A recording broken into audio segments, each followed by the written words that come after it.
Quick interruption because all content creator problems. If you consistently adjusting your camera, losing framing when you move, or re-recording content because you drifted out of the shot, that is a waste of time and engagement. I started using the OBS by mini camera and then eliminated all of it. It uses AI auto tracking to follow you in real time, keeps you perfectly framed, and delivers clean, professional video without extra gear or full studio setup. Whether you're streaming, podcasting, or on client calls, this makes you look locked in, polished automatically. Stop fighting your camera, and focus on your message. I dropped the affiliate link in the description. If you're serious about content, this is an easy upgrade.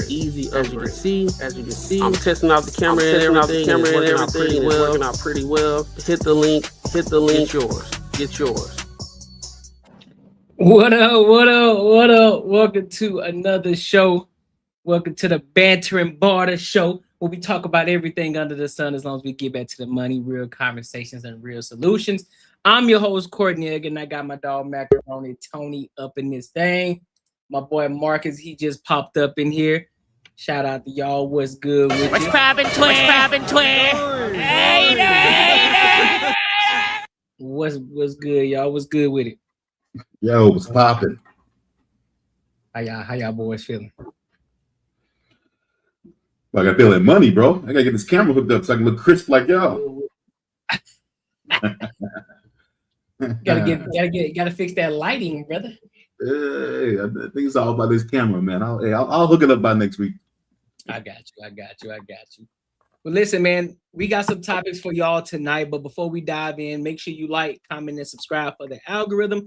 Make sure you hit the bell notification. If you're just getting in here, make sure you hit the like button for the algorithm so more people can pop up in here. Hit the likes.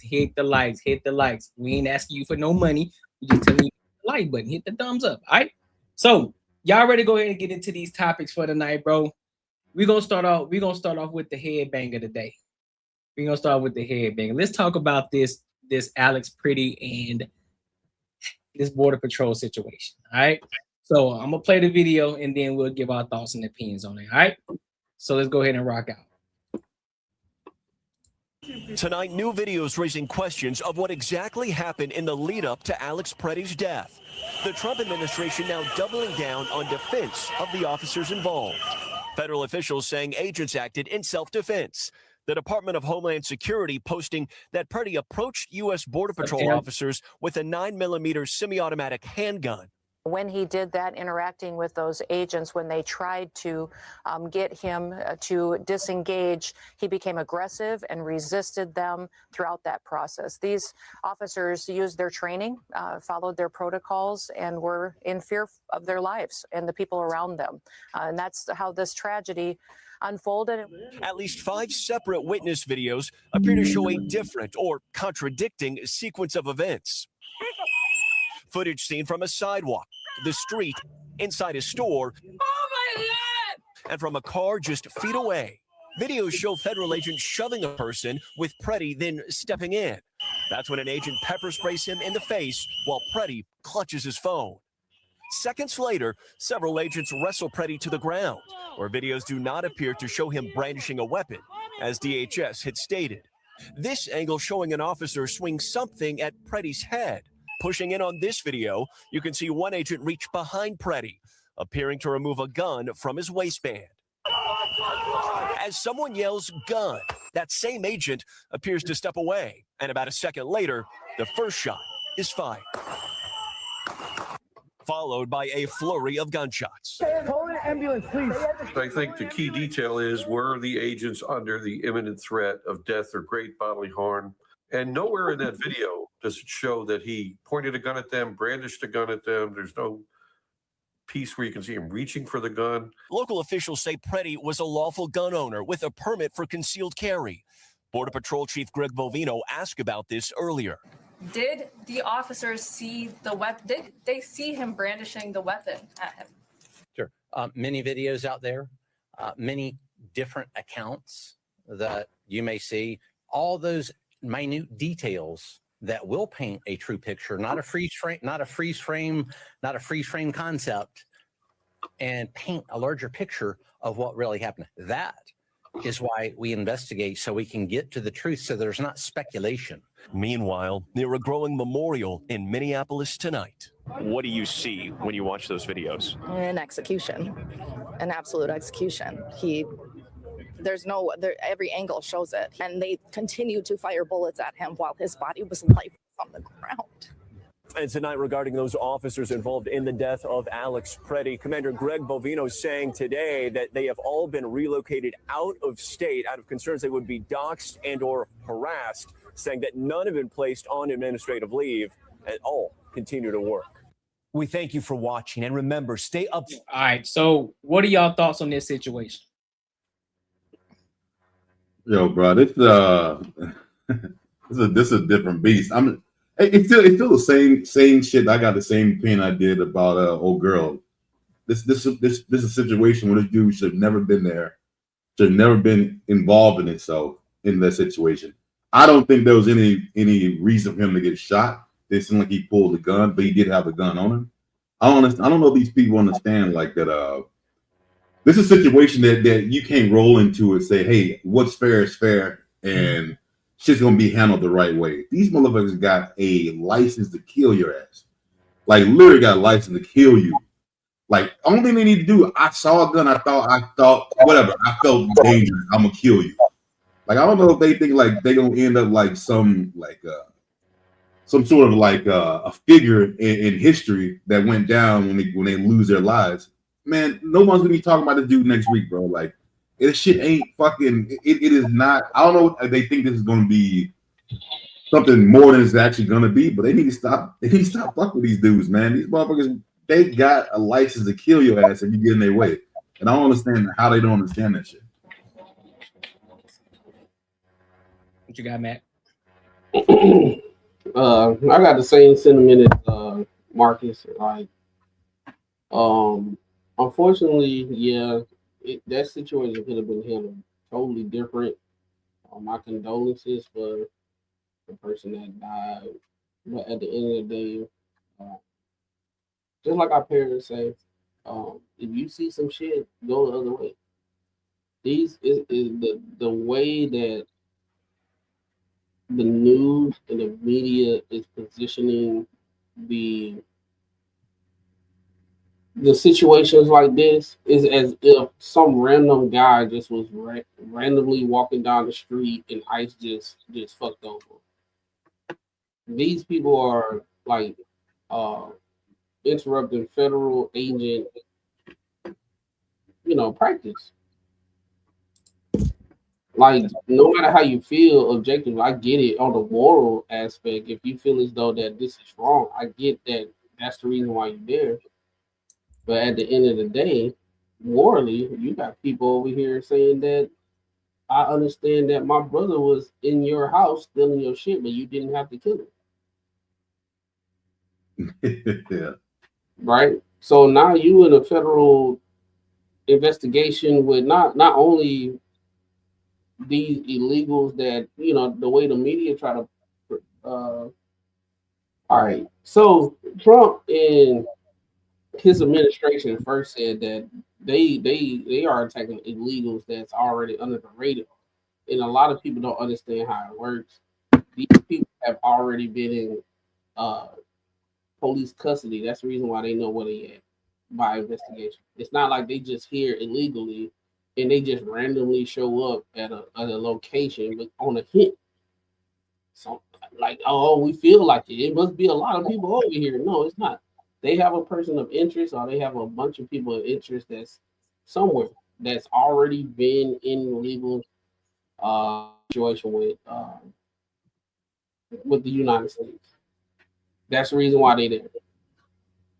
What a lot of people are doing is, I understand y'all coming over here. I'm gonna try to stop it. They blowing whistles and they stopping traffic and all that type of stuff. All right, that ain't got shit to do with you, bro. That ain't got nothing to do with you. So one of the things, I understand the humanity situation of like, yo, he shouldn't have died and everything, but at the same time, like if Gaines was in the turf war, I wouldn't go over there and say, well, I believe that y'all shouldn't be having this turf war. and then I try to stop some shit, and then I get off. Now you got a family that you don't love. No, I'm not. I'm not. I'm not. This that turf war ain't got nothing to do with me. It's sad that it's going on, but that ain't got nothing to do with me. So y'all people that's trying to be warriors for what's right and what's wrong and all that type of stuff, that ain't got nothing to do with y'all, man. Obama, he had the same situation. I seen multiple posts saying, "Hey, under Obama, he was able to do the same thing Trump did. Ain't nobody get killed." You don't know. Media wasn't covering it like this. The same media back then is covering the same thing in a different way. Back then, it was okay. Obama, go up in here, y'all get these illegals out and all that type of stuff. And even the cameramen that was following people was getting strapped up with they bulletproof vests and all that type of stuff.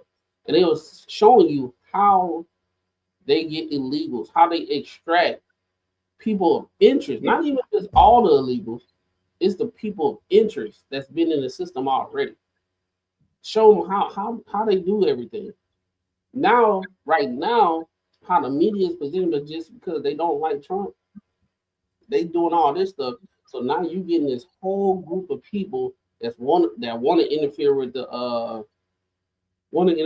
the investigations, and then when bullshit happen, they saying, "Oh, see, they just knocking people off." And no, you was there and they was doing their thing, and you wanted that. Why are you there? Why are you there?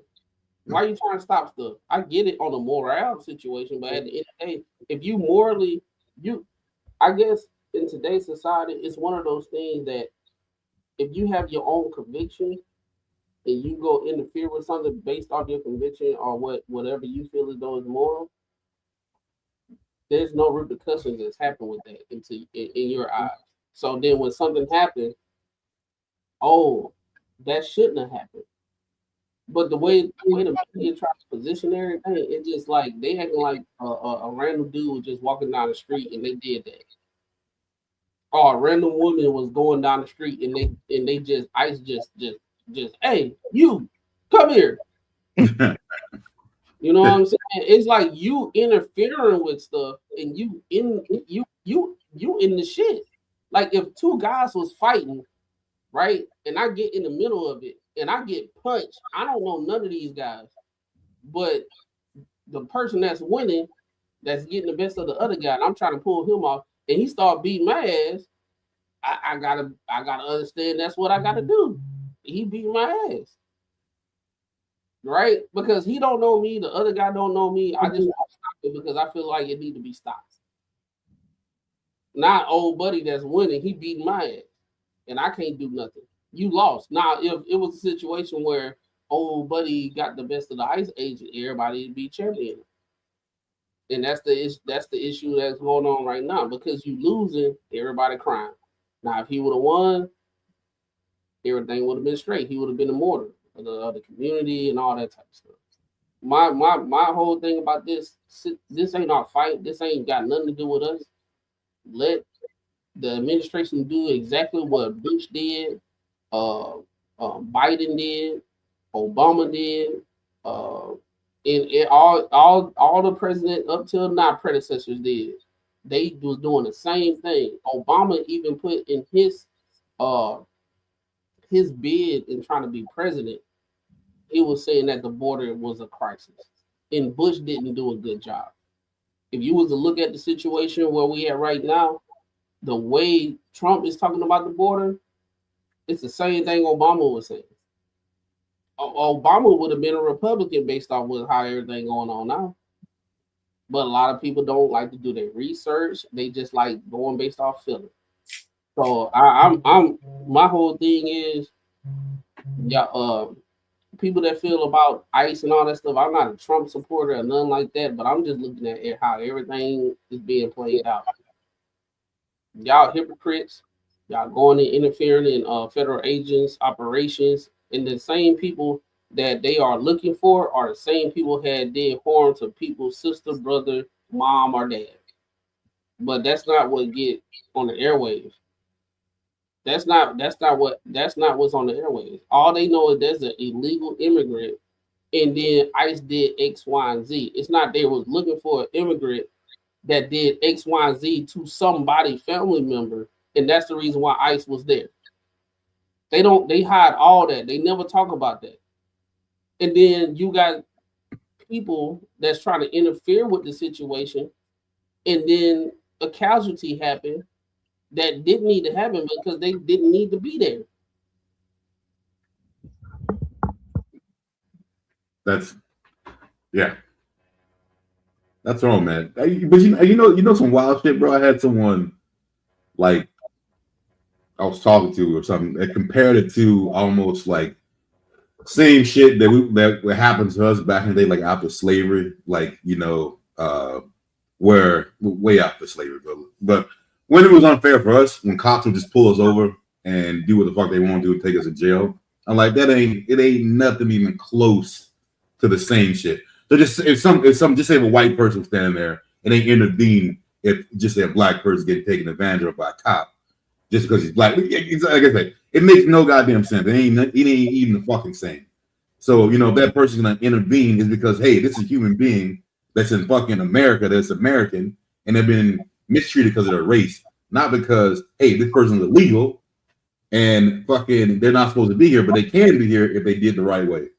So I pretty much said, yeah. I mean, obviously, I didn't have that conversation too long because that was stupid as fuck. But I'm pretty sure a lot of people think it's kind of the same thing. Like they're doing the right thing. You're not doing the fucking right thing, bro. You're not gonna win this shit. When are we gonna start? My thing here's my biggest question too, because I mean, I'll tell you, I'm a Trump supporter. I voted for him, right? I've been voting Democrat for a long time until I started to understand things a little bit differently. So I went to the other side, right? But here's the thing. Why aren't we continuously keep trying to overlook the fact, and Mac already touched on it, Mark has already touched on it. Why are you interfering? Why are you in the way? What's the reason? A lot of y'all sound like just liberal white apologists. That's what you sound like. A lot of liberals don't understand what's going on. You act like you actually for the people when you're truly not. You got ICE agents who are there for a specific reason. They're not there for you. You're not the main character in this situation. You decided to put yourself in a situation that got you, and you fucked around and found out. Just like Renee Good, you fucked around and found out. You fucking around, you impeding on the investigation. There was actually a video where another ICE agent pulled up to the car and said, "Listen, man, we are out here looking for somebody who's actually a criminal. He has been investigated. I think he has some what do you call it? For I think it was some DV child predator, some shit like that. Yeah, he had a lot of charges on him already, and they were looking for him, but people out there honking their horns, blowing whistles, and all this extra shit. Like, hey man, let these people do their job and get the fuck out the way. Because then you end up becoming the person that fucks around to find out. And now this other person that they're looking for, they end up getting away. What are we doing? Do y'all hate Trump that much? Because at one point in time, y'all loved Trump before he became a politician. Y'all loved him. Everybody loved him. But as soon as he became a Republican, next thing you know, he's probably the most transparent president that y'all ever had. Letting y'all know everything, but y'all don't like the way that y'all don't like his bravado. You don't like the way that he's a little bit arrogant. I mean, he is from New York. You don't like the fact that he's rich, so you think that you got some people on the black side. Oh man, he's against the black people. Then you got these white liberals. I can't stand him because he don't want to let me live the life I want to live. He told us that men can't play in women's sports. All this extra bullshit. And now you upset. The Democratic Party haven't been doing anything for you. They haven't done anything for you. This is the only president as of this far since Obama who's actually trying to put America back in its rightful place and make them strong again. But y'all try to make it something. So what do you mean? What does this make America great again? You mean back in the 50s and 40s? No. Economically powerful. Where we get the respect that we once had. That's what he means. But I digress. Yeah, man, it's one of those things where everybody is so worried about everything outside. You know what I honestly think, Courtney, and this might not be one of the things that we talk about all the time, our perspective that people say. I think people overcompensate for whatever they got going on in their life, whatever's going wrong, whatever they feel like this is a fix it that they can control instead of their own household. You might be a shit father. You might be a shit parent. You might be a shit mom. You might be a shit significant other. You might be a shit person in your entire family. You the sibling that ain't doing shit.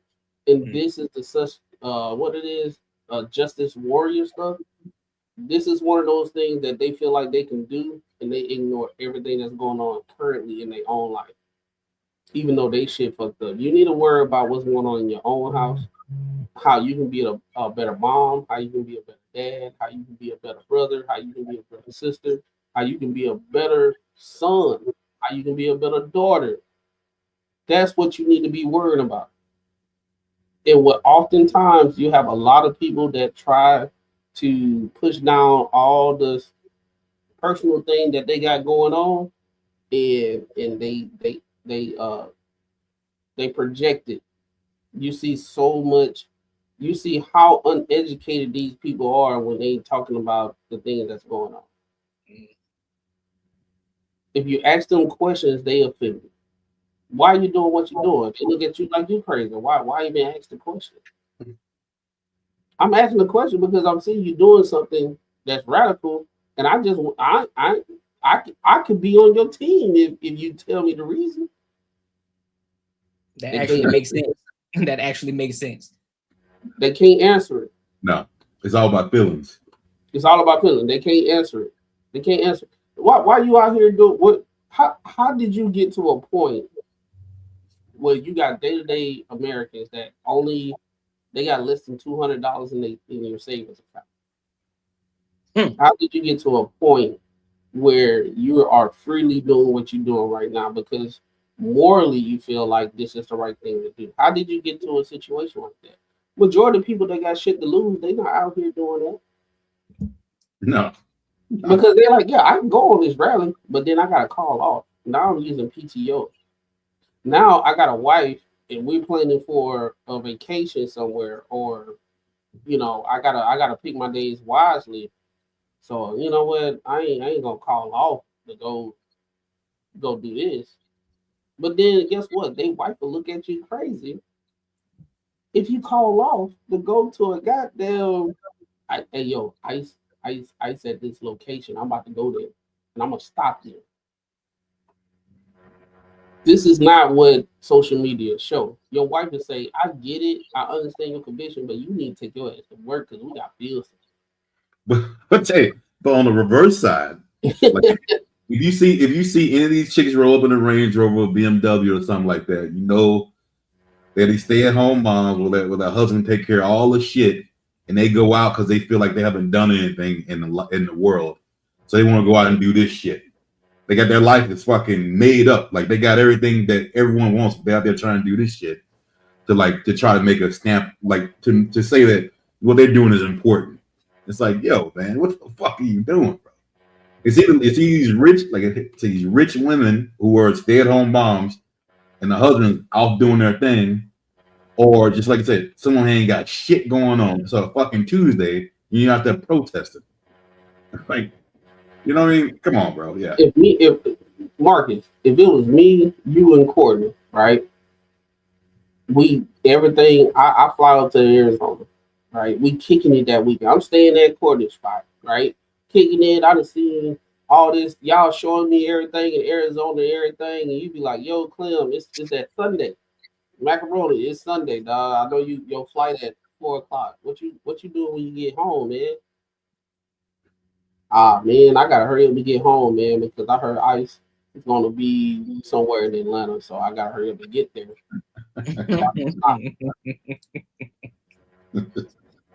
Now I'm gonna ask y'all this: how would y'all can explain if I said that?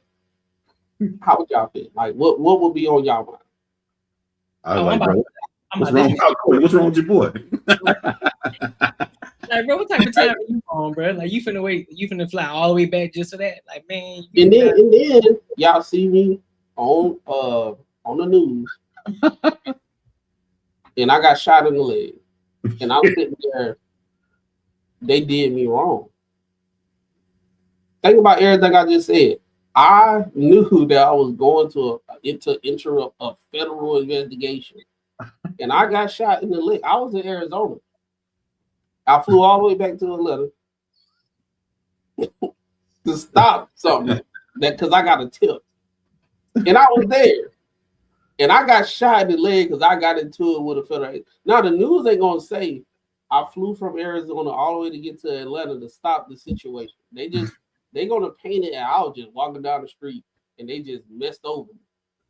Your ass drove down there to get into it. I ain't had nothing to do with it. I was walking down the street, and this is the thing: if your dumb ass, I know us as black people, we see shit from far away.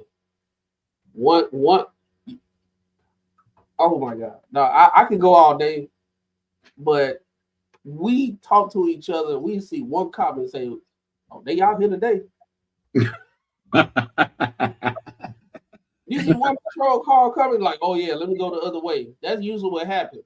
Like, shit, hey, we start hitting each other up. Hey, they out here today. They out here today, bro. Like, watch out. So you mean tell me that you saw buku cars of agents, and you seen people hop out with AR-15s and this, that, and the third, and blah, blah, blah, all that. And you go directly to it and tell them they can't do what they were supposed to be there to do. And then you get shot in the leg, and then you mad about it. And then, the excuse is gonna be, that's why we don't fuck with cops. They always kill them. Man, the whole system corrupt. My parents taught me, hey, you go the other way. That ain't got nothing to do with you. Because you doing what you're supposed to be doing. You went to college, you got your education, you going to work, you taking care of your family and all that type of stuff. Why are you going in the direction of cops? Why? Oh, because you don't like the big pink man with the hair, you hate him and all that type of stuff. None of this, it was no energy towards when Obama was doing this. And I hate to bring Obama up, but I have to draw the correlation. I have to, because he has the record of doing this the most. Yep. He has the record. They talk about deportations, but yet Obama is leading in that, and I think Trump is the third. I think he falls in number 3. But even though there are more people that have self-deported than Trump has actually deported people with ICE. So, I mean, I don't understand it, bro. I don't understand it. I don't understand this outrage that they have. A lot of this shit can be avoided. If you already know who Trump is, you already know who Trump was. You know he gonna talk his talk. You know he gonna talk shit to stir the pot. He been doing it this long. What makes you think he gonna stop? Not just because he's the president. It don't matter. Like, it don't matter. So you should ignore that, but then actually take your hatred out of it. Separate the two. Like, look, I really don't like him. You know what I'm saying? The way that he moves, but I can understand what he's doing for America. You're American. You're not Mexican. You're not Russian. You're not Asian. You're not Chinese. You're not none of that. You're a born American citizen. So you should want to support what Trump is trying to do for America first, before anything. I don't care what side of the coin you stand. I don't care if you're a Democrat. I don't care if you're Republican. I don't care if you're independent. I don't care if you hate Trump, you like Trump, if you love Biden, and I don't care. Don't care. At the end of the day, it's America first. Simple as that. You got to get the beam out your own eye before you can focus on anybody else's eye. Get the beam out of your own eye. Make sure your shit is in order first. Because I remember Jason Peterson said it best when he was in there. I forgot what show he was on, and this lady was telling him, asking him about cleaning up cleaning up the beaches and the waters and shit like that. He's like, listen, you gotta clean your own house first before you can worry about cleaning up the earth. So how in the hell? So how in the hell you gonna worry about something so big like that, but your house ain't even clean? And so this is the thing that pisses me off when it comes to these conversations. Yeah, when you look at it from the perspective of humility, did he deserve it? I'm not gonna say he deserved it from a humility standpoint, but from the standpoint of them impeding and getting in the way of this investigation that they're doing, hey, you fucked around and you found out, bro. Yeah, and that's my thing, man. I'm not a Trump supporter. I'm not left. I'm not right. Yeah. I went to a situation in my life of making decisions, and I try to go on the path of looking at things objectively, and I guarantee, well, I ain't gonna guarantee, but in my life, it has brought me so much peace of looking at things objectively because I know what to touch and not to touch. Right? If I look at things objectively and I'm looking at how the world works and all that type of stuff, and I'm looking at things that's out of my control, I'm making the best out of the situation what I do have control of. All these people that's getting worked up because ICE doing X, Y, and Z and this, that, and the third, you only on Earth for like a short amount of time. It feel a while, like a long time. I actually put this post on my Facebook the other day. Y'all worry so much about things that's out of your control. You will spend so much time worrying about that, and then before you know it, it's 4 years. Yeah. Y'all worry so much about things that's out of your control that you will speed up your process of you existing on this earth. So now you create more stress on yourself, and you worry about some things that you ain't got no control of. ICE gonna do what they gonna do. They gonna do about it. Under whatever administration, you can feel how you feel or whatever, they gonna get them up out of here. Or they not gonna get them up out of here, right? If you get a president and they don't feel like that's the number one thing to worry about, they're not gonna get them up out of here.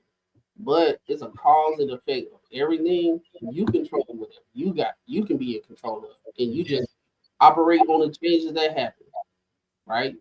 Oh yeah, it's for immigrants here and this, that, and the third. All right, shit, you gotta work your ass off. Now they not here. All right, shit, I got opportunity to go do what I want to do. You just pick and choose what you want to do. Now you going out there and you like the lady that got unfortunately she got unalived. Come to find out she was spearheading all these things. She was purposely like halting operations because I don't know what kind of tip that she got for them to go pick up whoever they need to pick up. But at the same time, you don't never hear why she was there for the specific person. Right. What was that person around? You don't hear that.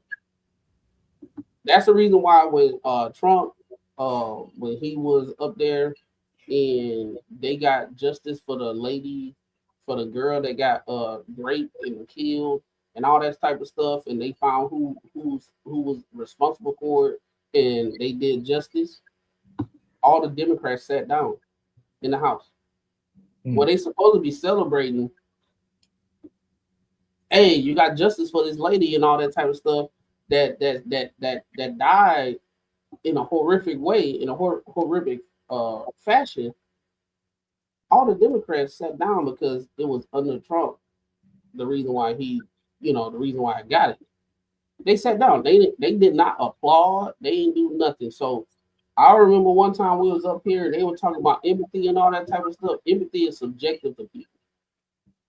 It's very subjective. It only worry about how what you like. If you look at a person, your opposing person that you feel as though that don't agree with you on the other side of the aisle, whatever they going through, you don't care. There's no empathy. I got empathy with people that's on the other side of the aisle that I may disagree with. I'd be like, you know what? I wonder how they got to the point of where they were thinking of how they thinking about what they thinking. And that further let me know that, hey, man, objectively, I can see the reason why they saying the things that they say. I can acknowledge their experience, but you got a lot of people, they don't care, bro. That is this what is called, so it's not subjective. What it is, I forgot it'll come to me later, but basically it's just they real selective of what they care about in white knighting and all that type of stuff. Get y'all ass out the way when ICE doing shit at the end of the day. They doing whatever the president said. This is the president. Whatever he said, get out the way. Hey, you go home to your kids. You go home. You go to your job. You make your money. All that time you spent researching all these illegals that got a history background, and you trying to save them.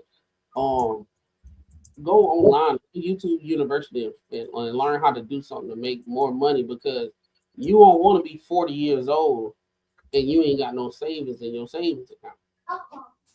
You ain't got no 401k. You can't even purchase contacts if you want to. You go get your eye exam. I can't do it this year because I ain't got enough to get an eye exam. And then I got to pay for the contacts and I got to pay for the glasses.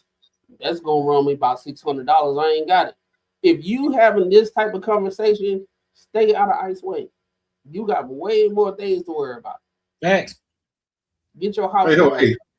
Hey, federal agents, they're not like held to the same standards as like a police officer. They shoot someone. Who is their judge and juror? Like if a federal agent that happens. So legally, ICE don't have the same rights as officers, like police.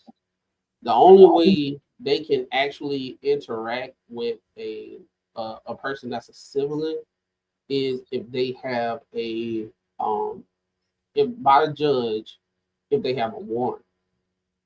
That's how it's supposed to be. That means like if the house you go into, if they're a U.S. citizen, you have to get a warrant in order to get in there, right? Yeah, but what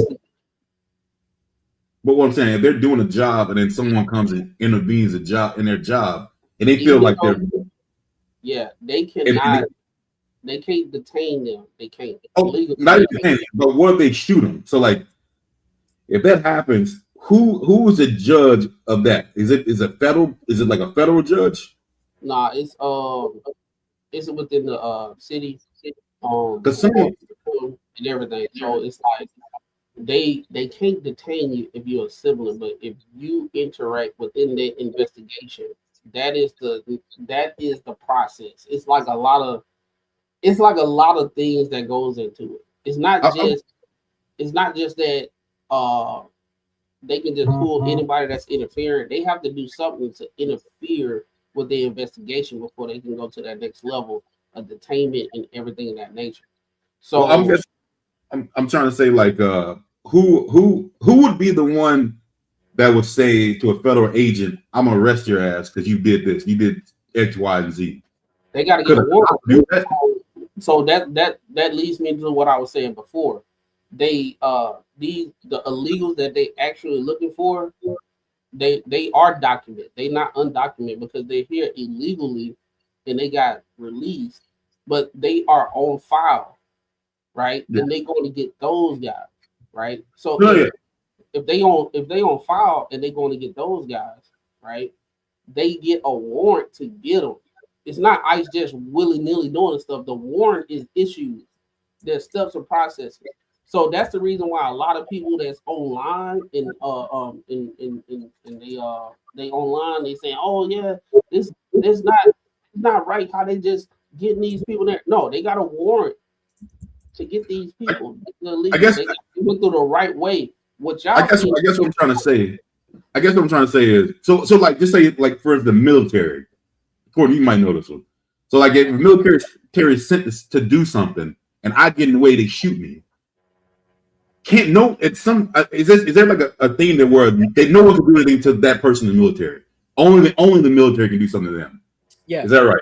That's what I'm trying to say. Like I mean, I'm trying to go with this, like they have their own system going on and they're rightly legal to do it. It's the federal courts handle it. So yeah, so like, and they're pretty much on their side. So right, so like, so what I'm trying to say is, like, I see what you're saying. Yeah. Yeah, if they're interfering, it's not like fucking with a regular cop. Like, then they're gonna be held to this sort of standard.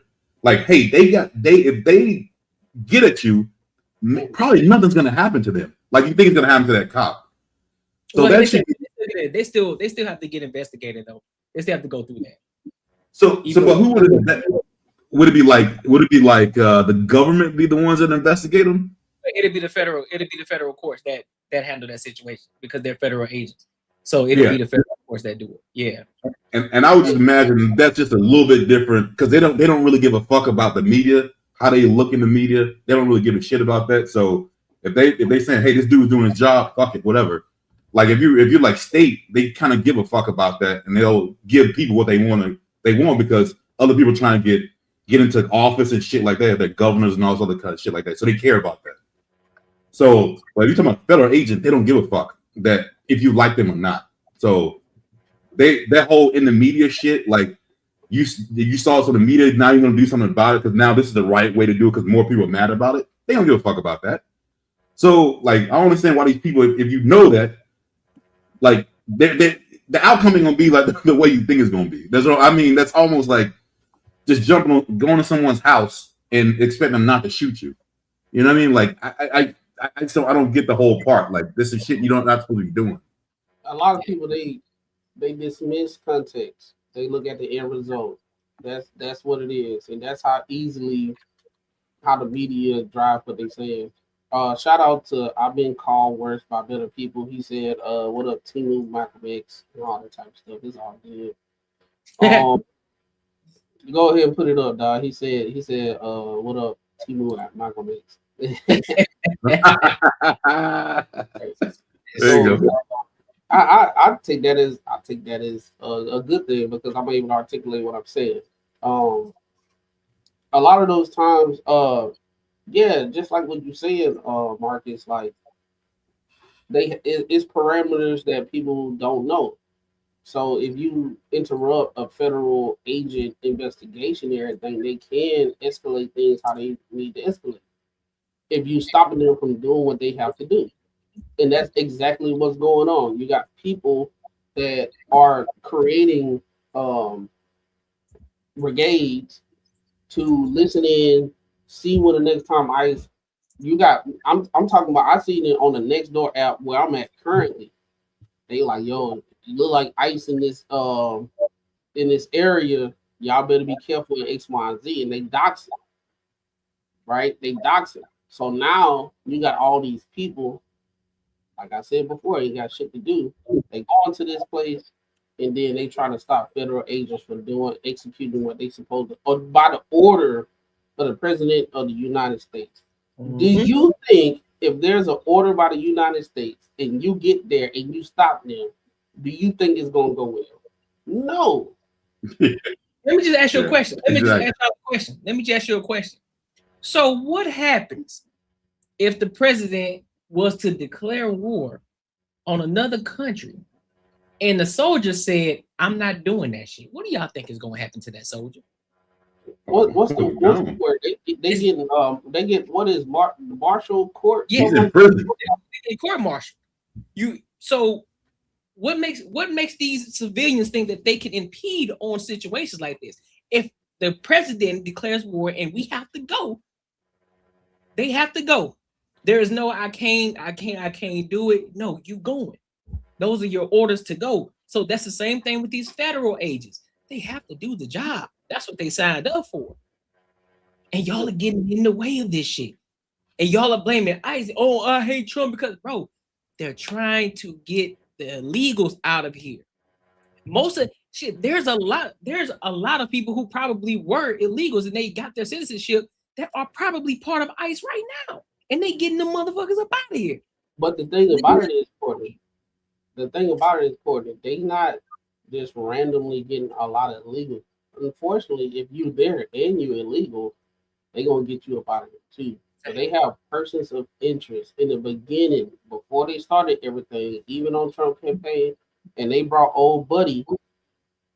That's the head of ICE. They brought old buddy in He was the head of ICE when Obama was here, and he sitting here telling y'all how it goes. Even then, when he was with Obama and now he's with Trump, he on two deals. He worked through multiple facets of what all that you on. You can be Democrat, you can be Republican, and you ain't even worrying about that. All he do is do what he is told when it comes to the border and all that. Him himself, they had a plan. It's not all right. We got ICE, and we gonna willy-nilly just go around places and just round them up. No, they going for people of interest that have done something, and they getting people of interest. That's what happened. They said it was the first thing is getting people of interest first. That's illegal. That have done something. They getting them up out of here first.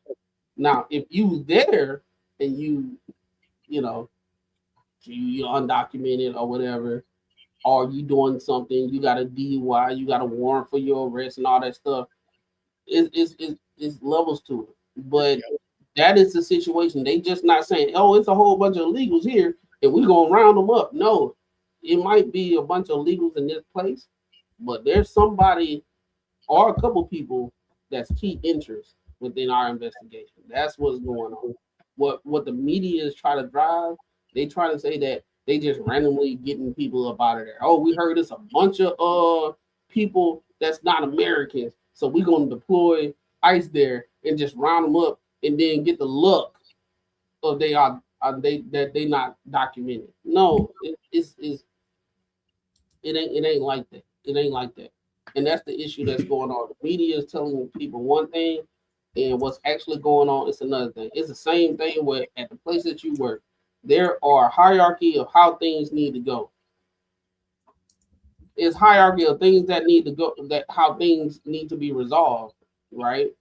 But people don't look at it like that. They let the media say, "Oh, they just doing this and blah blah blah." No, it's way more to it. And I wish all these college educated people that say they got an education and critical thinking, all this stuff, they don't do no damn research. They look at two lines in the heading or something, and they repost on social media and say, "Oh yeah, Trump." Man, go do your research, man. It's not what you think, and that's what it. The reason how I know it nobody doing research because Hillary, Bill Clinton, Bush, Obama, even the presidents before them been saying the same shit about keeping their border secure. All of them been saying it used to be something that Democrats and Republicans, hey, we agree on that. Let's talk about the other shit. The border is something that everybody agreed upon. But now how everything going, now it's becoming a situation, and they don't like to do their due diligence and look in history and seeing how both Democrats and Republicans was like the border is an issue. Until recently when Biden was in office and he did what he did and Kamala gave amen to things. She black too, so when a black woman say whatever her goal is. But yeah. I digress. Y'all got it. Y'all got the floor. What you got on there, Raw? All right, well, I was a little bit tardy to join the party, but first thing I'll say is a mind is a terrible thing to waste. Yeah. So, all these people done lost their damn mind and they're getting wasted in these streets. It just is what it is. If you want to protest, there's a sidewalk, there's grass. Keep your ass over there. You get up in the street. There was a saying when I was a kid, if you can't take the heat, get out the street. These niggas jump in the street, now they feeling some heat. It just is what it is. As far as we jumping into all this, political whatever, buddy in the chat waiting for some damn files. It's like, what are the files gonna do for your life? Nothing. You still finna go on OnlyFans and go subscribe to some 16-year-old girl that lied that she's 18 so you can beat your meat because your wife ain't giving you enough. Quit wasting your time. These people have a job to do. These people have a job to do, and they're doing what they signed up to do. They're not randomly going to every food city or whatever Fiesta, whatever the Mexican supermarket is in your city, and just randomly every Mexican that comes out or anybody that even looks foreign or got a long ass name, they over here stopping them and asking for papers. No, just like Max said, they have a list. When they open their binder, boom, XYZ is on this block. Oh, a matter of fact, while you over there, this person's there too, this person's there too.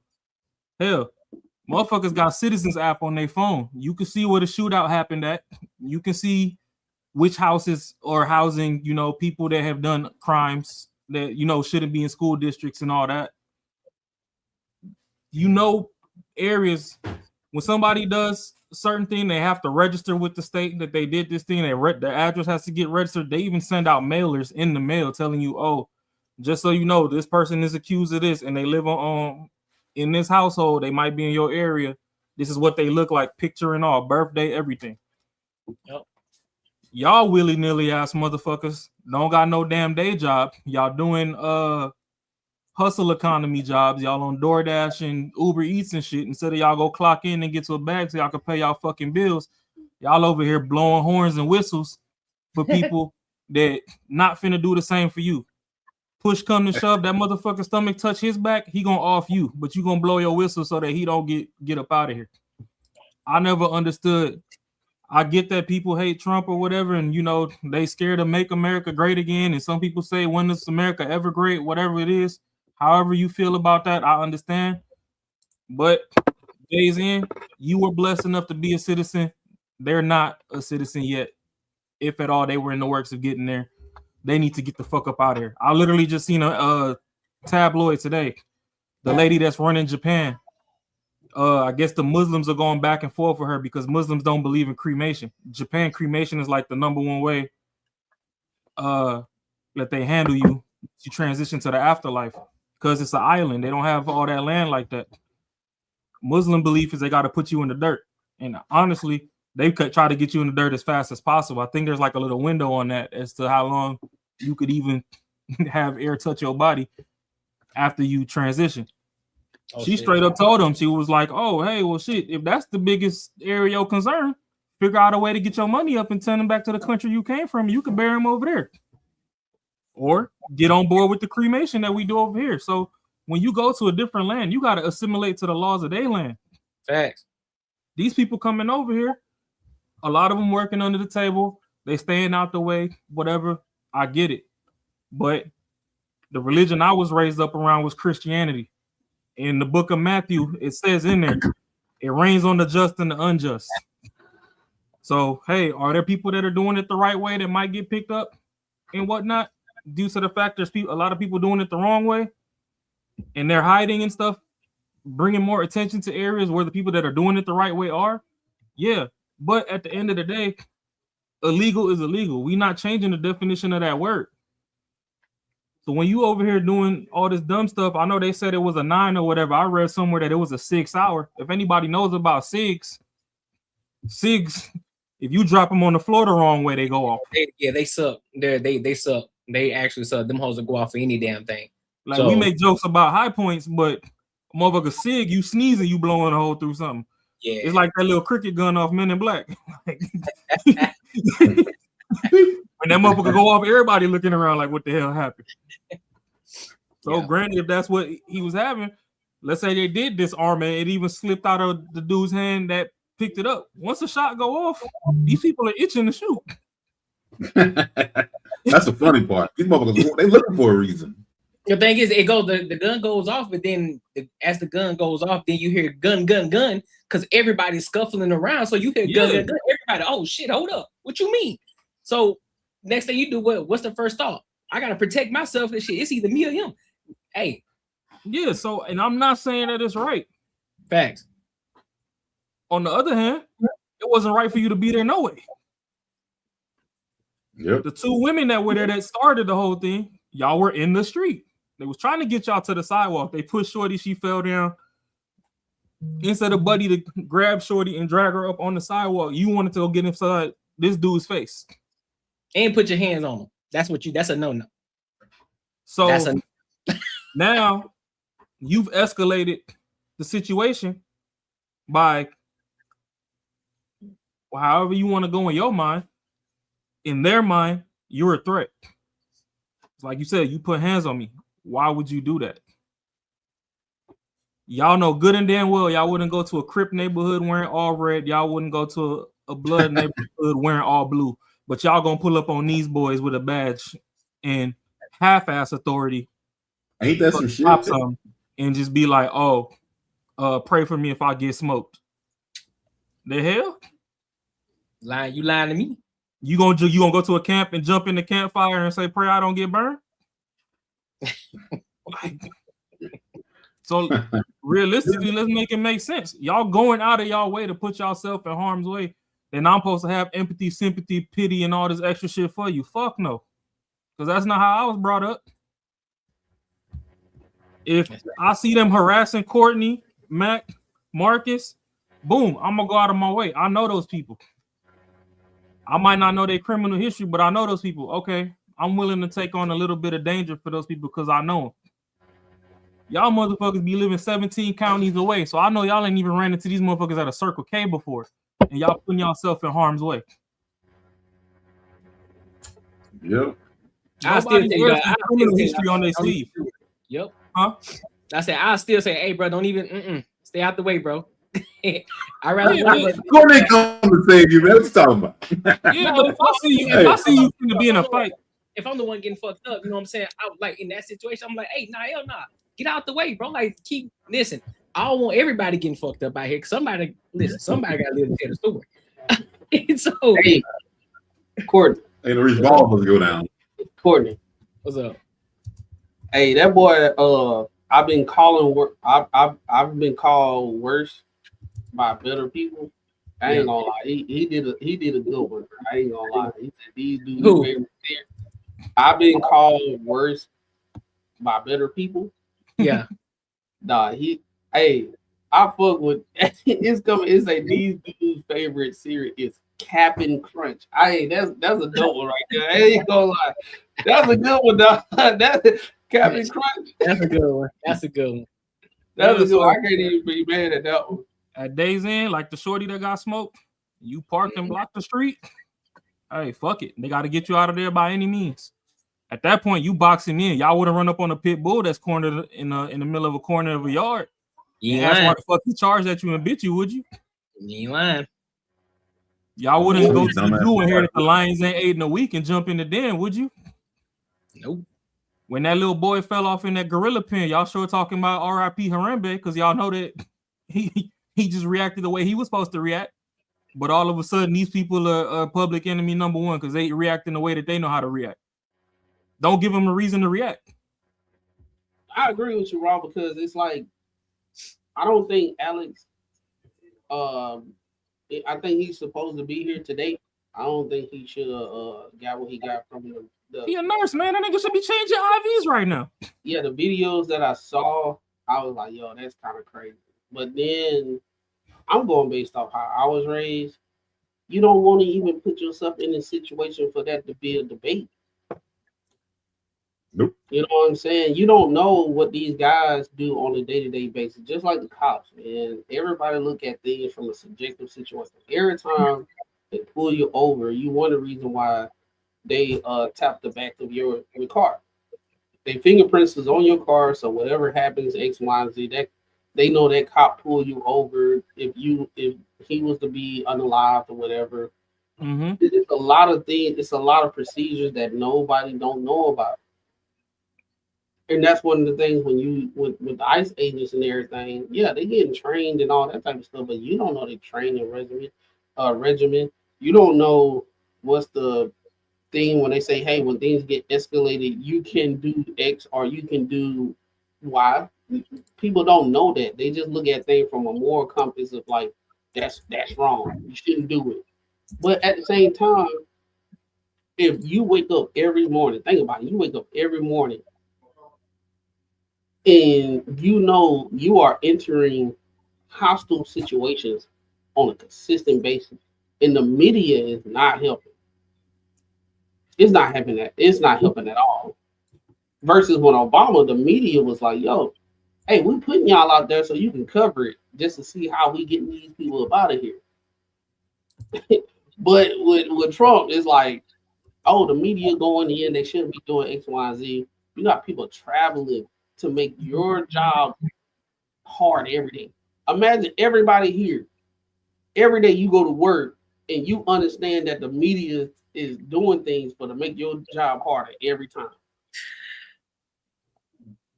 Why? Yeah, why, bro? You don't like the fade, homie? You cut your hair? Oh yeah, he said you cut your hair. That's crazy. But yeah, Matt, that's the problem I got with it, right? You go to a job in the warehouse, whatever. Anything that's dangerous will normally have a label on it that says danger. Yeah. If you supersede it or you don't know how to read or whatever, you go in that area, you get fucked up. Fuck you, I'm laughing.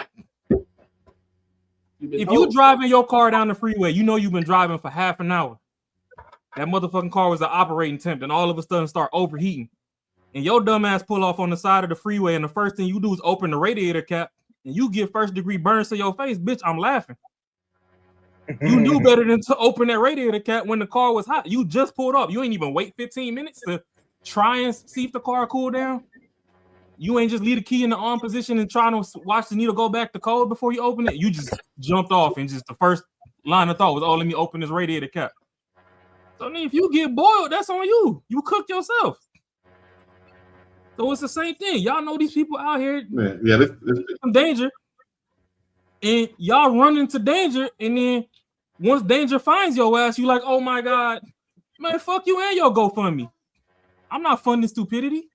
Do y'all think do y'all think what's going on right now is a part of a generation that was raised a certain way? Ooh, that's a phenomenal question.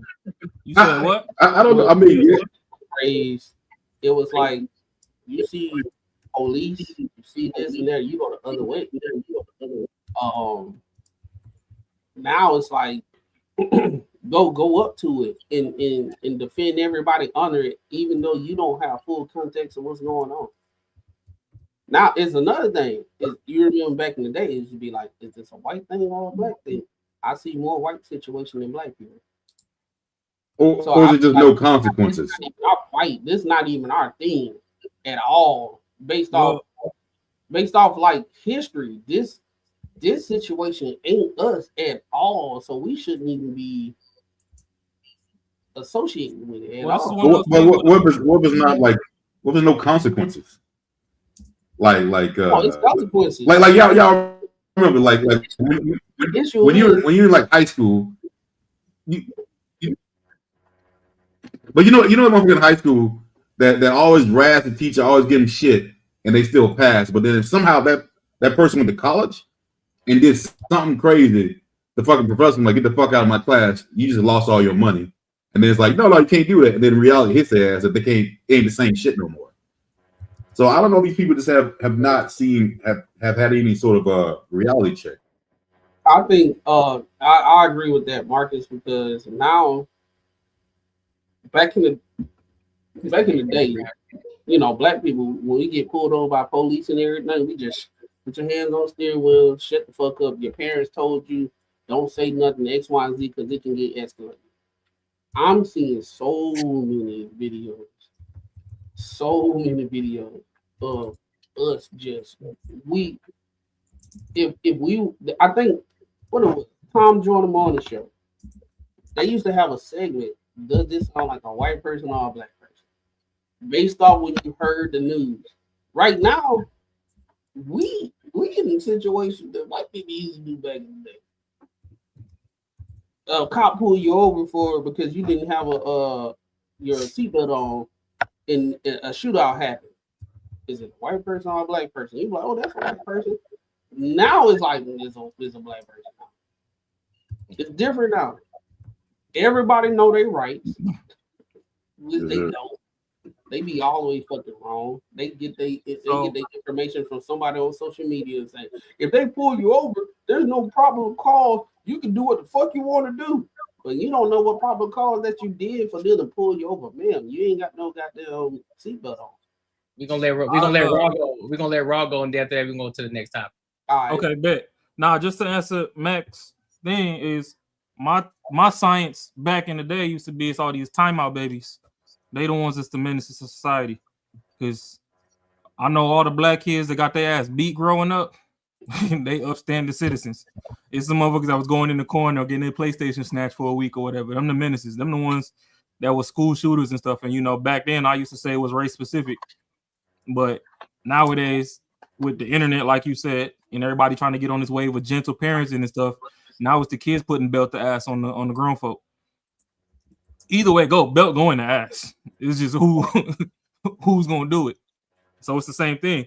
All these little timeout babies probably ain't never even understood what danger felt like. Ain't nobody have to go pick a switch off the tree and get their ass beat. So now you go out there and this man got a legal switch in his hands, and when he hit you with that motherfucker, you ain't coming back. But that's all I'm gonna say on that. Facts. Listen, make sure y'all like, comment, and subscribe for the algorithm. Listen, the likes should match the views. The likes should match the views. All right. So if you are in here, it don't take long. It don't take much to just go and hit a thumbs up for the algorithm. All right. If you want to support the channel, be sure to tap into the super chat. All right. Fair enough. All right. So I want to go ahead and go to this next topic. But before I get there, we gotta play a quick segment. All right. So bear with me. Quick interruption because this all content create a problem. You consistently adjusting your camera, losing framing when you're re-recording content because you drifted all of the shot. That is a waste of engagement. I started using OBS about mini camera and then eliminated all of that. It uses AI auto tracking, follow you in real time, keeps you perfectly framed, delivers clean, professional video without extra gear, all studio setup. Whether you're streaming, podcasting, or on client. This makes you look locked and polished automatically. Stop fighting your camera. Focus on your message. I dropped the affiliate link in the description. If you're serious about content, this is an easy upgrade. As you can see, I'm testing out the camera and everything. It's working out pretty well. Hit the link. Get yours. Hey, check that boy out. Hey, Corey. What's good with you? It was double speaking. Was it? Yeah. I heard recently. So it was echoing. Okay, I figured so that might be something I gotta fix then. All right. Look, hey y'all. Look, we did the ad. I'll do it right now. So y'all think I'm capping. You can literally with this camera, right?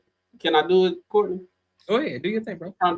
All right, so everybody here that we got our own setup and everything. So if you want to upgrade your camera and everything, is very, very affordable. I got this camera for I think it was like $60-something, $50-something. The link in the bio. But at the same time, it's more than just streaming. You can actually, if you got cooking videos or you got whatever, like you can put your hand up like this, and now it's focusing on me. I can go left. I can go right. Now I ain't gotta do nothing. Like it's gonna follow me wherever. I'm never gonna be out of frame. And then you put your head up like this. Now I refocus it. But at the same time, if you want to zoom in, if somebody got a pause moment, Courtney, Raw. Hey, Raw. Raw been on one lately. He been on one. No, he been on one. So you can gotta you can do this. You be like, oh, what you talking about? And you can zoom in and zoom out. So it's a good camera. So it's like whatever you got going on, you cooking or you whatever you're doing. And the good thing about it is it goes directly to your computer. So all the videos you don't need no SD card or nothing like that. It goes directly to the computer.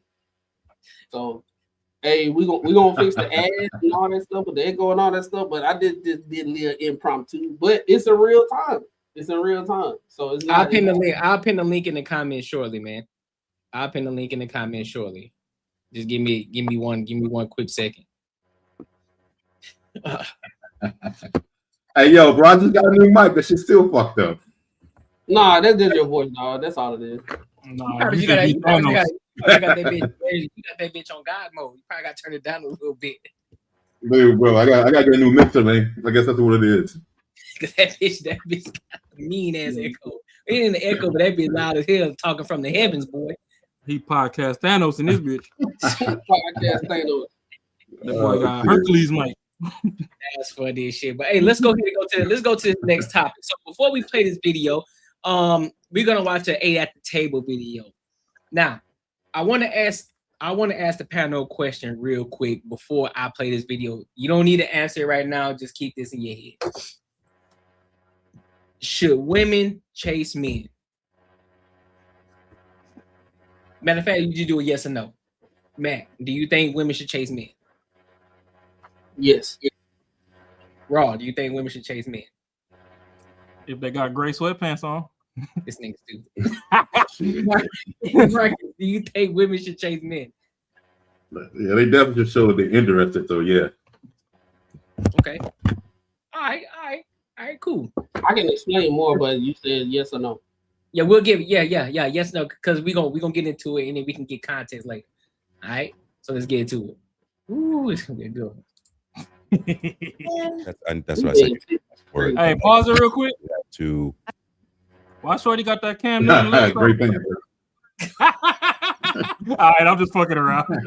I'm never giving a man thirsty energy ever in my entire life. How about not But thirst? it's not thirst. That's a mental. No, it is. We're men and women. We're created a way for a certain reason. I'm never chasing a man ever in my entire life.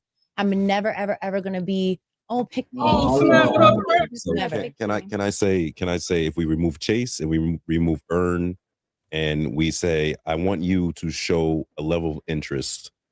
That's gonna happen regardless. Okay, but I want you to show a level of interest above the people that you think that you're in competition with. So I can tell. But that's natural when you're dating someone that you like and you care about. So that's for a woman. I think that's natural. But for a man, it's kind of like that's not always the natural thing. Like men usually they're dating. You know, they're on the scene. They're taking girls on dates. They're doing this. They're doing that. Let's be for real. Like when a man really likes you, he has to show it. Or it's gonna be missed calls, ghosting. It's gonna be I'm out with my homies or whatever. It's not gonna be like. But do you think you get the missed calls and ghosting because you didn't separate yourself from that bunch?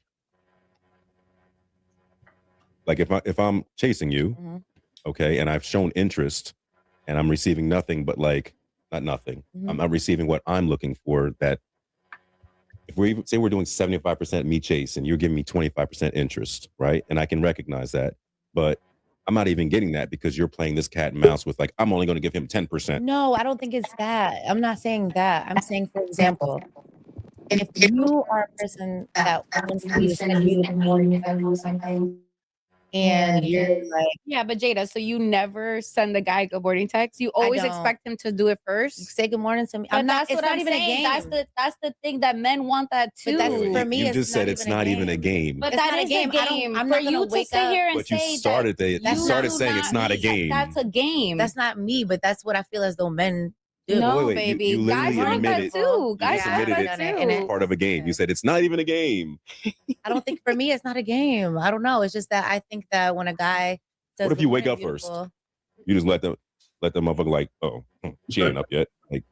Okay, so this is the thing. I have sent the good morning text or whatever, but I'm saying all right, it is equal in that in Yeah, certain baby, things. it has to be equal because Yeah, but guys no, will guys at the will same feel some type time- of way, especially quality men. Okay, so not the little stuff. All right, not the little stuff, but the things that are a big deal. I think it's important. Like if you're gonna take me on a date, put an effort. If you're going to certain things, I feel like are a bigger deal than other things. I won't go hard on little stuff like good morning text because I feel like that's not so serious. That's childish. That's child's play. I'm off that. I'm talking about the big deal stuff. Yeah, do you show up? Are you making an effort? Because there are a lot of men and women, whatever, that are not making an extra effort. Yeah. Because they have too much distractions from other people. That's all. But you have to show that effort. And it's not even, let's just say, okay, the man likes you more. I just feel as though with dating, I feel as though the man is we're not proposing to men. So that's just how You I said look at it. dating. We even get the proposal. No, but I'm saying, so long term. even with dating, I just feel as though the man is supposed to be finding you know, the woman that he desires to make a life. That's it. He's supposed to be finding his helpmate. His what? Helpmate. Helpmate? Okay, forget it. Yeah, I go to church. So forget it. Oh, why she's so defensive? I just as of lately, I just been feeling remorse for men, like in a sense of no, for real, because like I have a lot of guy friends, right? And I have experience with men, right? All different types of men, all different categories and finances. So it's like I have these deep conversations. And one thing I always notice coming from a man is how they feel like women are always expecting so much of them and like wanting so much of them and giving so little.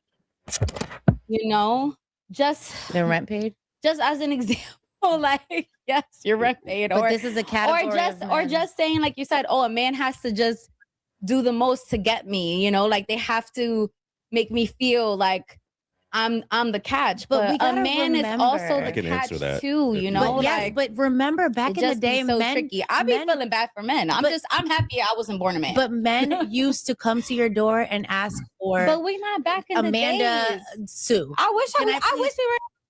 So, so I'm pretty sure we got the context of this video. What are your thoughts on this? The thoughts is the lady, like, go back when you pause it. Look at that lady's face. That's everybody thought when she listened to that bird brain chick. That chick, she, based off her conversations that I didn't heard and learn, is she don't have no guidance. She don't know what's good, what's bad for men and all that type of stuff. I think women should chase men. They chase the men that they want, that got something going on, that's that like them as well. I ain't saying chase men and a guy that's not reciprocal with his time or nothing like that. Hey, if this the dude you've been chilling with and he rocking with you and he like you and he showing effort, chase that man and show effort as well. Stop playing the games. Stop. Well, he a good guy. I'm gonna see how he doing things and all that type of stuff. I'm gonna put him through this loophole of bullshit just to see. I'm gonna put him through a loophole that comes from my previous bad experience to justify if he's a good man or not. That's the issue where a lot of women run into.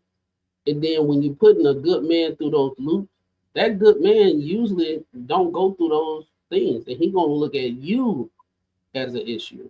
And that's the reason why you're in the situation you're in, because you putting that man through loops that he's not used to. He just being 100% genuine, and he just like you for you. But you want to put him through hoops to justify your heartbreak and to see if he a good guy. He's already a good guy. That's the reason why you chose to be with him. But yeah, I think women should chase men. I think men should chase women. Y'all chase who rocking with you at the end of the day. Whatever you want, even if the dude ain't rocking with you, you don't know if he rocking with you until you throw your head out there. And if he ain't being reciprocal at his time, and even though you put your head out, hey, all right, I did what I did. I'm going this way. He ain't reciprocal. I ain't gonna put myself through that situation. But shit, right now, well, y'all women, if a dude and he a good guy, put your head out there. Goddamn, like y'all be setting y'all own self up. I was in a situation where most men don't get approached. A woman that do not care for you or anything but just trying to sell you something is a unique situation for most men. Hey, how you doing? You look handsome today. Blah blah blah. You know, you walking through the mall or you walking through whatever. You know, they try to sell you something. Most men don't get that situation. They feel special. That's the reason why they'll spend some money, because they never got approached like that by women. Y'all gonna get what y'all want, but y'all be listening to all these women and saying what y'all need to do. Like old girl that was on that video, you ain't gonna get what you want. Mark, what you got on? I mean, I think I don't know. It's kind of like what Macaroon was saying. A lot of women think like like the obstacle course they put you through, if you can handle it or if you stick with it, that means that you love them and then you deserve them. But that's just like the ass backwards way of doing it. Like, you know, you don't want to put someone through hell just to say, all right, since he did it, that means he probably cares about me. I mean, at the end of the day, like the dudes are the ones who's supposed to be proposing to the women. So, yeah, the woman is supposed to chase the man. Like, but this is the thing though. When a man does actually lock it down, he's gonna stay. I mean, a woman has to do something really fucked up, really, for it not to work for a man to say, in most cases, that I don't want to fuck with you no more. Like I said, like a woman can be going through some shit that you ain't doing that she wants you to do, and she will break the whole family up and leave your ass. So, but men aren't really built that way. We're not really built to do stuff like that. Like we stick the shit out. Once we have made that decision, like, hey, I'm going to marry you.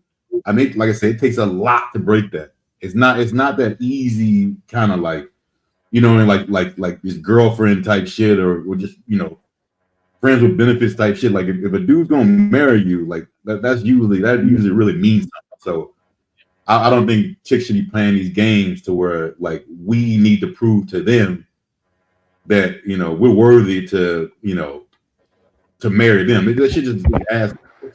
Like it just doesn't really work that way. So no, they definitely don't need to do that. I think a lot of those women, they don't intentionally put you through hoops and all that stuff. That's just all they know based off communication they got from other women. No, I don't think they intentionally do it, but they definitely do it. I've had girls do shit like that and not knowing that they're doing it. But I'm like, you want me to go through hell just to see if I'll do it, to say that I like that you know that I do care about you.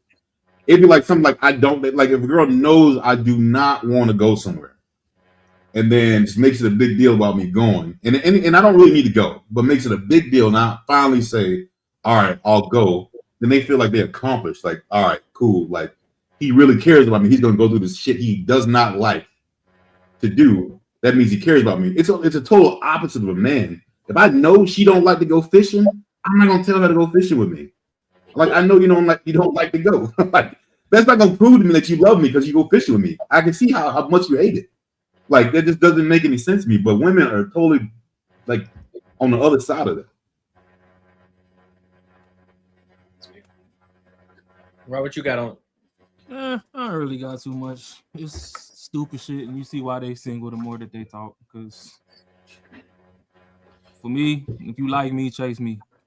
Show me that you better than these other shorties that's probably on the roster that I'm messing with.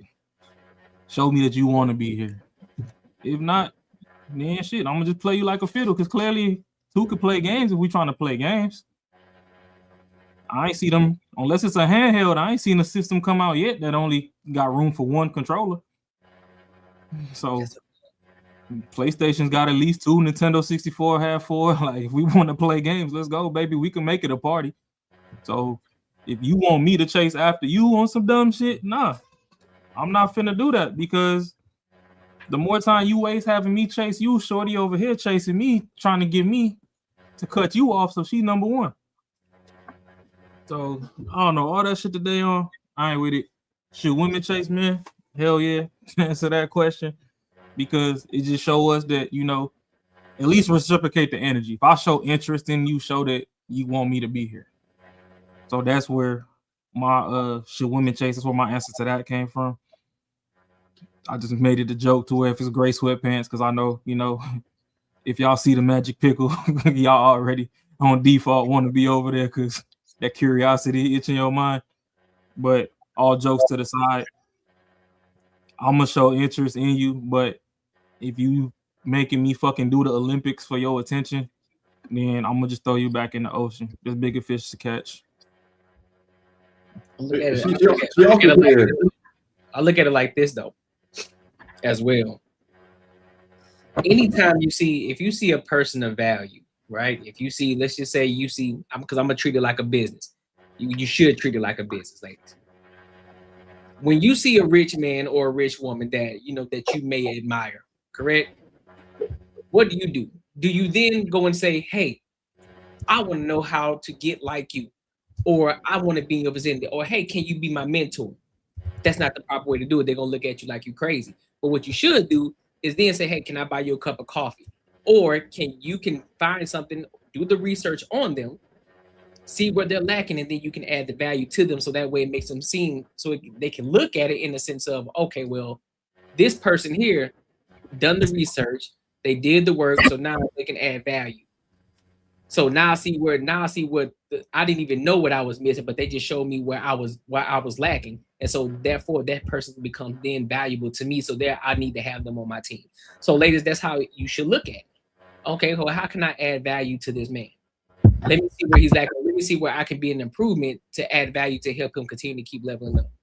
That's how you look at it. So, also, the old girl that's in the other girl that was so much on the defensive about the video. Y'all can't listen to her. She literally said on another video that she used ChatGPT to gauge men. She did what? Loss in discernment. That's how much a loss of discernment that she had. She has to go to ChatGPT to try to understand men. And with ChatGPT, all they do is get information from other people and give you a summary that's subjective based off how you read. That's the educated brain. She doubled down. She doubled down on her lostness. She don't know anything about men. She out here just willy-nilly, and she giving y'all advice. Women, I'm talking to women. I ain't talking about men. She giving y'all advice on what y'all should do, and she don't got the results. Which one? Shorty in the all gray? I'm gonna put it like this. I'm saying what I'm saying because I do got the results. Not her. Not her. We talking about I said that in the last episode. It was worse, babe. Her right there. On the left. Right there. Her on the left. In the all gray? Yeah, all gray. She said in another video that she used ChatGPT to see the reason why men think the way they think. ChatGPT. So something that was just created in the last 3 years, men and women been here on Earth for a long time. Mm-hmm. Human dynamics been going on for a long time. Relationships been going on a long time. In order for her to quantify the reason why she's gonna move how she moves, she has to use ChatGPT. She a bird. She got to research. Think about it. If men had to say, "Hey, how should I approach a woman?" and I use ChatGPT, and then I walk up to a woman and say the same thing that ChatGPT told me to say, most women be like, "What the fuck you talking about?" But I bet she will be classified as one of the black educated women. Look at her. Look at her. She look like she don't know what she talking about. And she confident in the bullshit that she's saying. So many people listen to it though. This is the same woman that said she used ChatGPT. Now, the chick on the right, I do not agree with her a lot, but even she had to check the girl on the left. She was like, hold on. All right, now you're going too far. And then she had to teach her like how ChatGPT works. That girl is trash. Any woman that if you hear any woman that talk like her, go the other way. Go the other way. Hey, but she also said that women. Hold on. What up, Miranda? Hold up. Before you go, what up, Miranda? I got a shout out to my girl Miranda. What's up? But what you mean though? Same with men. So that's what I'm about to say. Oftentimes when we have conversations about women and all that type of stuff, they like children. And that's I hate to say it, but old buddy, what's his name? The short dude that he said women are like children. You know what I'm talking about? He be on Lapeef, he be on all that type of stuff. Short dude. Anyway, I think I remember, but yeah. What's good So with your mom? anytime this is a low intelligent argument because we're actually exploring things that women say, what they do, and all that type of stuff. Anytime I see a woman say, "Well, men do the same thing," it's the same on the other side. This X, Y, and Z, this, that, and the third. What tends to happen is we derail the conversation because women don't like to hear about themselves. So now we got to put it on the men as well. It's the same thing. So now we ain't got nothing to talk about, right?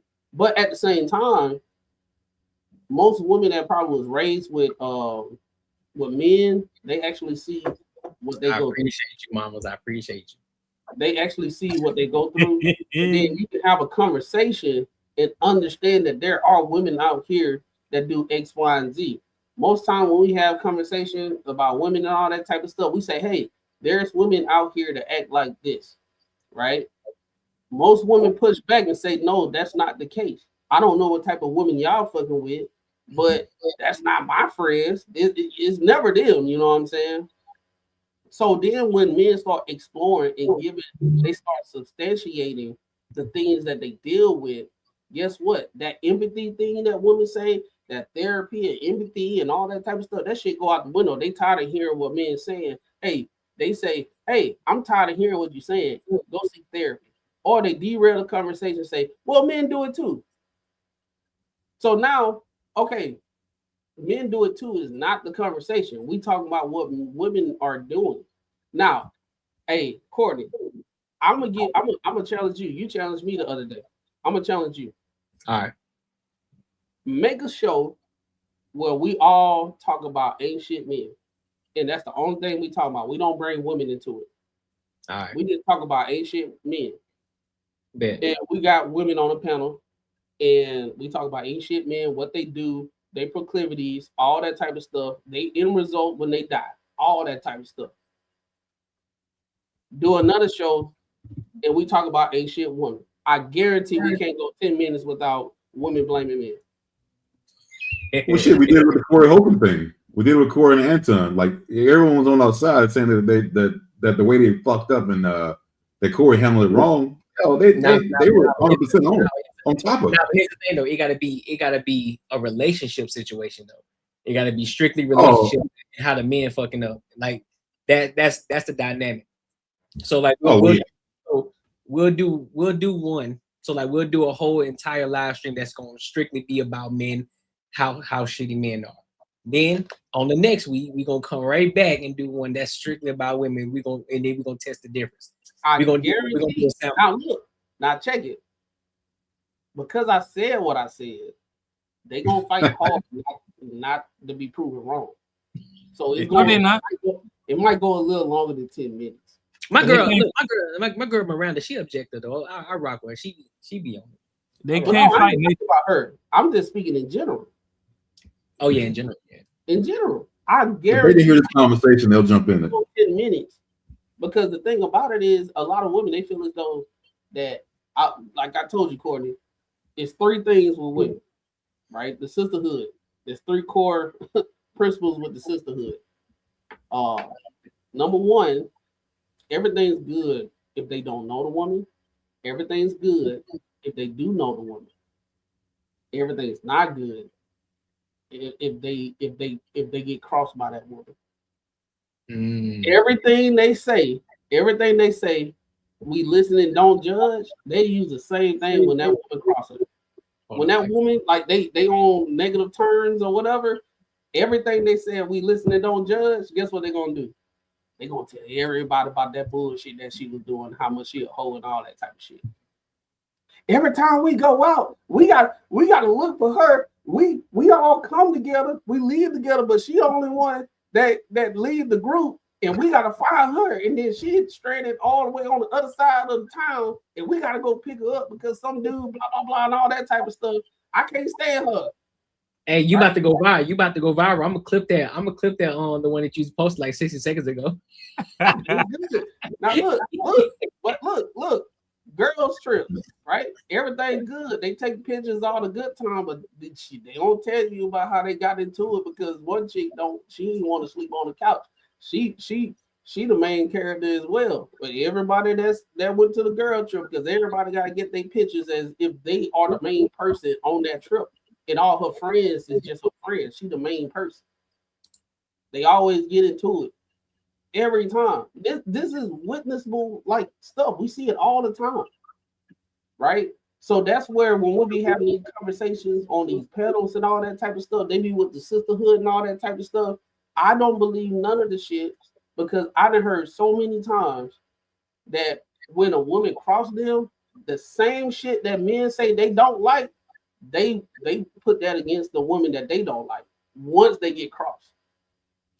I don't like that bitch. So now I'm about to air it out. We can't never keep up with her when we go out. She be all in these nigga faces and shit. They putting us in a situation and we gotta fight because she get too drunk and all that type of stuff. But if we got a panel of men and we say, hey, y'all be drunk and y'all be doing this, man, it's not all women. Y'all just projecting. What's y'all insecurity? Who hurt you? Now when that girl sleep with her man, now she a bitch. Now she a bitch. Now you will have you got woman A, woman B, right? Woman A, woman B. They do the same shit. They are the most degenerate people because that woman A is that woman's friend. She can't call her a hoe. Oh, it's justified. She can't. Everything justified. We got to understand her upbringing and all that type of stuff. She was raised hard, all that type of stuff. Woman B is the woman that crossed the main person. Now she a bitch. She that. She ain't got no daddy. She on blah blah blah. She can't make right decisions. She always put herself. She this that and third and blah blah blah. Both of those women got the same exact situation. The only difference is that woman B crossed the woman that's objectively saying shit. Well, subjectively saying shit in the sister code. Straight up. I think the day that we quote unquote man bashing, we should any woman that's in the chat, we should have like a call in. Ooh, that's a good one. Women only. Hold on, say it again. On the man bashing, like when we calling out men for their bad behaviors, even if we got our women on the panel, if there's any women in the chat that got something to say, we should let them call in and get that shit off. That's my whole. That's the premise of my argument.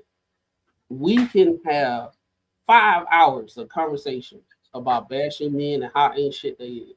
I guarantee we can't go 10 minutes with bashing ain't shit women. We can't talk too long. They don't exist, bro. Beat on a significant other because he must have did something for her to fight him. We can't talk about women that cheat on a significant other because he must have did something for her to cheat. Man, that coochie was just itching. That's all. Right, you can't do that. She was raised a certain way. That's the reason why she be out doing. Body count don't matter. It don't. Shit. I gotta get that. Body count don't matter. She just she unapologetically herself and all that type of stuff. Everything good. It's not gonna change anything. How her mental and all that type of stuff. And then when you hear a woman that didn't had buku bodies, 3 baby daddies, right, and all that type of stuff, and you see how she act, ain't nothing wrong with that. But when that same woman cross her, girl, shut the fuck up. You can't even keep a man. You got 3 baby daddies. She don't need to keep him if she know how to get him. They won't cross it because they lose a friend. There's no way they won't do it. It just won't happen. No, that's what I'm saying. If that's their friend, they're gonna take up for him. But if it's not the friend, but have y'all had conversations with a girl that you've been with, and you know her girl did some foul shit, and her girl knows she did some foul shit, she'll talk to you about it, but is scared to death to say something to this girl about it. And a lot of times the excuse is, I don't want to lose her as a friend. And I'm like, I've never understood that shit. I've had multiple girls that did this, that had the same mentality, is that they were scared if they said the right thing that they would lose that person as a friend. I'm like, bro, I don't understand how y'all do this shit. I'm gonna tell you right now, Marcus, a lot of women are horrible friends because everybody is the main character. The reason why, just what you just said, the reason why I go like that is a lot of women are horrible friends. The reason why they be holding on to their friends, because once that friendship gone, they don't make new friends. No. It's very rare for women to make new friends. It's rare because they don't trust nobody. They don't trust new bitches or nothing like that. They be having the same friends from college. They be holding on dear life from that. But they friends be hoes and they be doing some bullshit and all that type of stuff. Don't talk about my friend. But if you just shut up and you don't say nothing, guess what? They gonna talk about their friends like a dog. And you be like, and the only thing you as a man gotta say, oh shit, that's crazy. That's it. Like you just talking her like talking about her like she ain't shit, and you still hanging out. Like, come on, man. They be signing some backstabbers. They won't own up to it.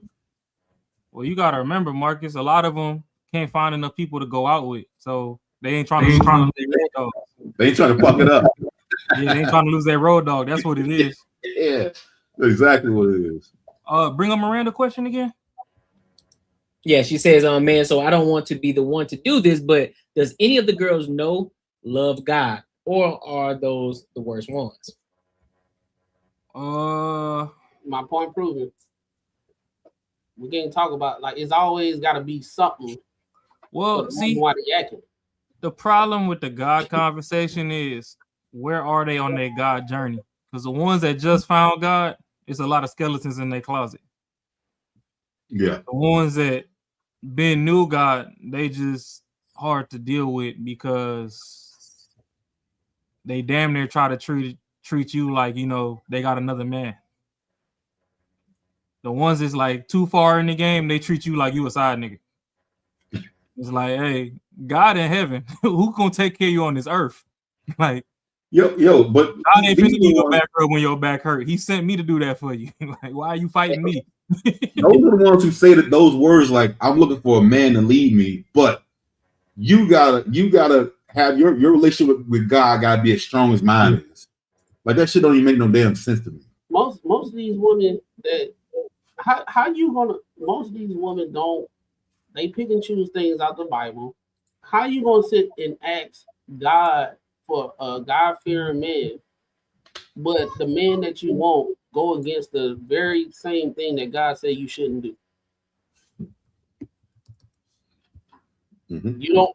I heard plenty of women. I want a God-fearing man and all that type of stuff, but at the same time, I don't want to be too religious. I don't want that. So the rubric of the guy that God will send you is somebody that he would deem worthy because he follows God. Because you got God, man, woman, child, right? What tends to happen if he's too godly and there's some type of shame that she has to address when a mirror is shown to her, she don't like that. So if you going by the rubric of what the Bible says and you really being a child of God and all that type of stuff, a lot of times women don't like certain things out the Bible because then it shows a mirror. You're supposed to be moving a certain way. That's the reason why the whole situation when the preacher with his wife that was dressed a certain way in Timothy 2-9. Right. Yeah, you ain't supposed to wear no pearls. You're not supposed to be sexual. You're supposed to be modest. But guess what women say? You can't control how I dress. I couldn't be with a man that has an issue with how I dress. I'm gonna walk out and do whatever the hell I want. But at the same time, they want a man of God, right? Because you want to know the reason why. I'm gonna tell you, Gordon, the reason why most women want a man of God, because that man, because she feel like he's safe and he ain't gonna cheat. Because he under the rubric by God, and he's not gonna cheat because that'll be a sin, and he's very, in tune with the Bible. I kind of think he's more coachable. I think that's what she wants. And he'll listen to certain things and go with that. Like that one just popped up about the man being a spiritual leader. So for me, I'm not super religious. So with me, I know what's right and what's wrong. I definitely do believe in God, but I don't think I need to go to church, every Sunday and listen to some dude tell me about God. You know what I'm saying? So a lot of times that's how women like a gauge how much you into it if you go to church every Sunday or if you go during the week or whatever. That's their like barometer, how much you into it. Not really that just falling about how you run shit.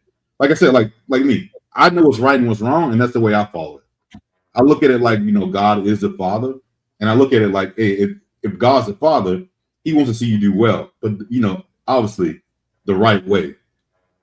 And with that being, like I said, it's not even that damn complicated, really. That's what I'm saying. It's not even really complicated. Just do the right shit. Just do the right thing.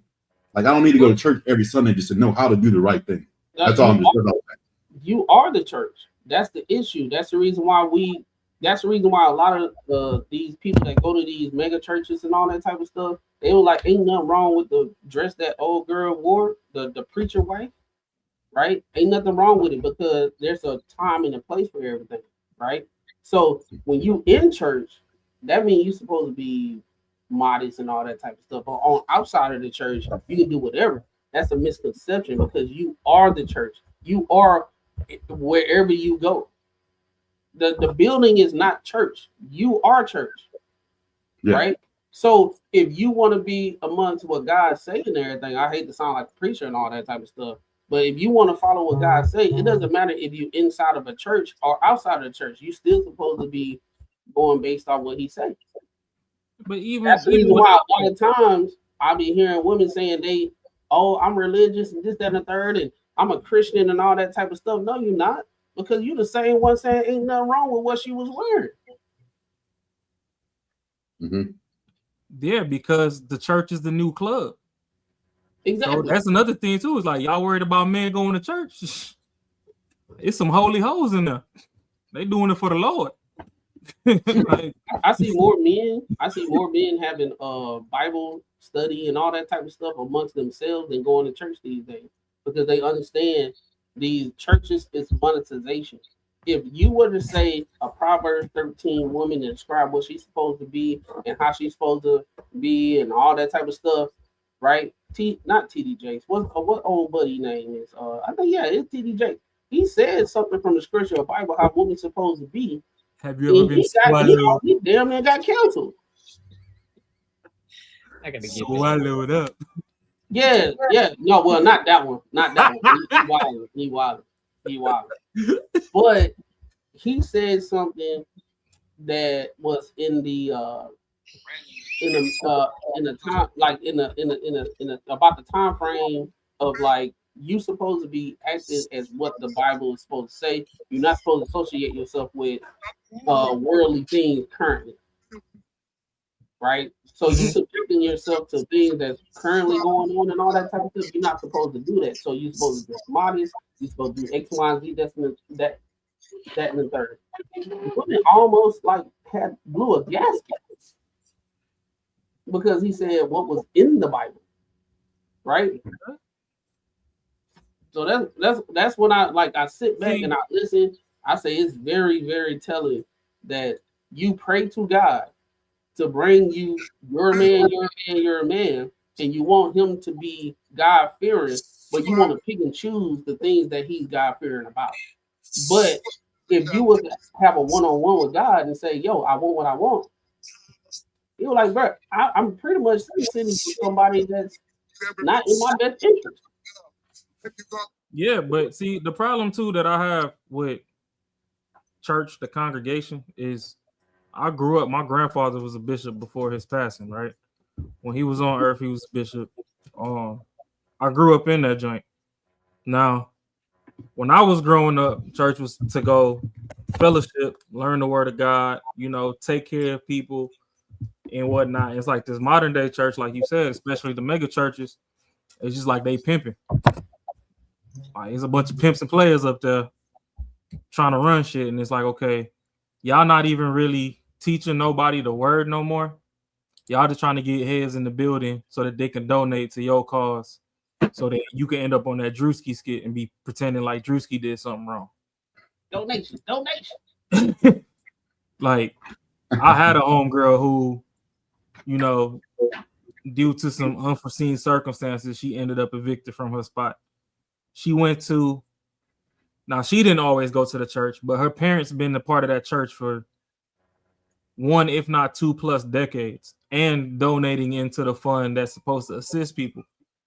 She forgot about it, but she had told me, so I had told her, I was like, hey, run out to the church over there. They got a fund for this stuff or whatever.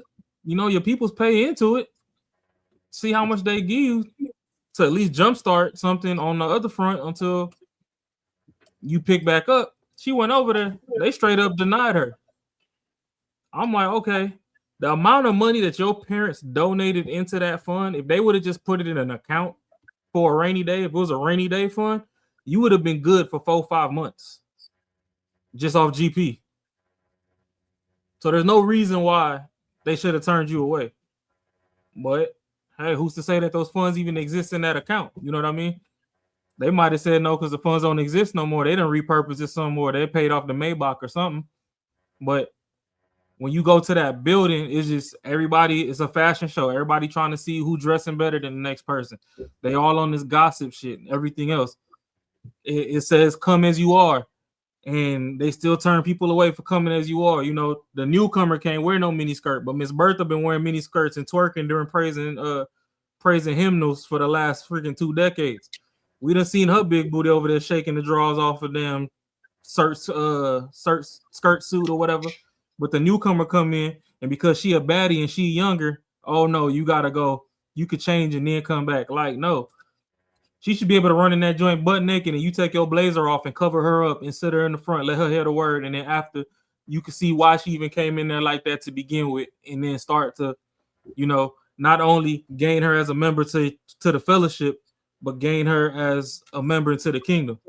But you know, nowadays it's all just a big old hustle, and that's why, like you said, the men, they've divested and they rather just go pray, because if we gonna really talk about the subject, let's get the distractions out the way. Like, I remember my club days. I'll go out to the club on Friday, might go to a house party on Saturday. For one, I might run into a couple chicks that's wearing the same outfit. So now I done seen you in the outfit for 2 days. I already know your coochie stink, but that's besides the point. But then again, I might turn around on Sunday and I might have just seen a shorty 3 hours ago when we let out from the club, and you in church in the same outfit you had on in the club when you was just twerking on me. But now when I say hi at church, now you miss goody two shoes. Like, ma'am, you done left your damn coochie print on my pants. That's the reason I had to change. Like, don't try and act brand new now.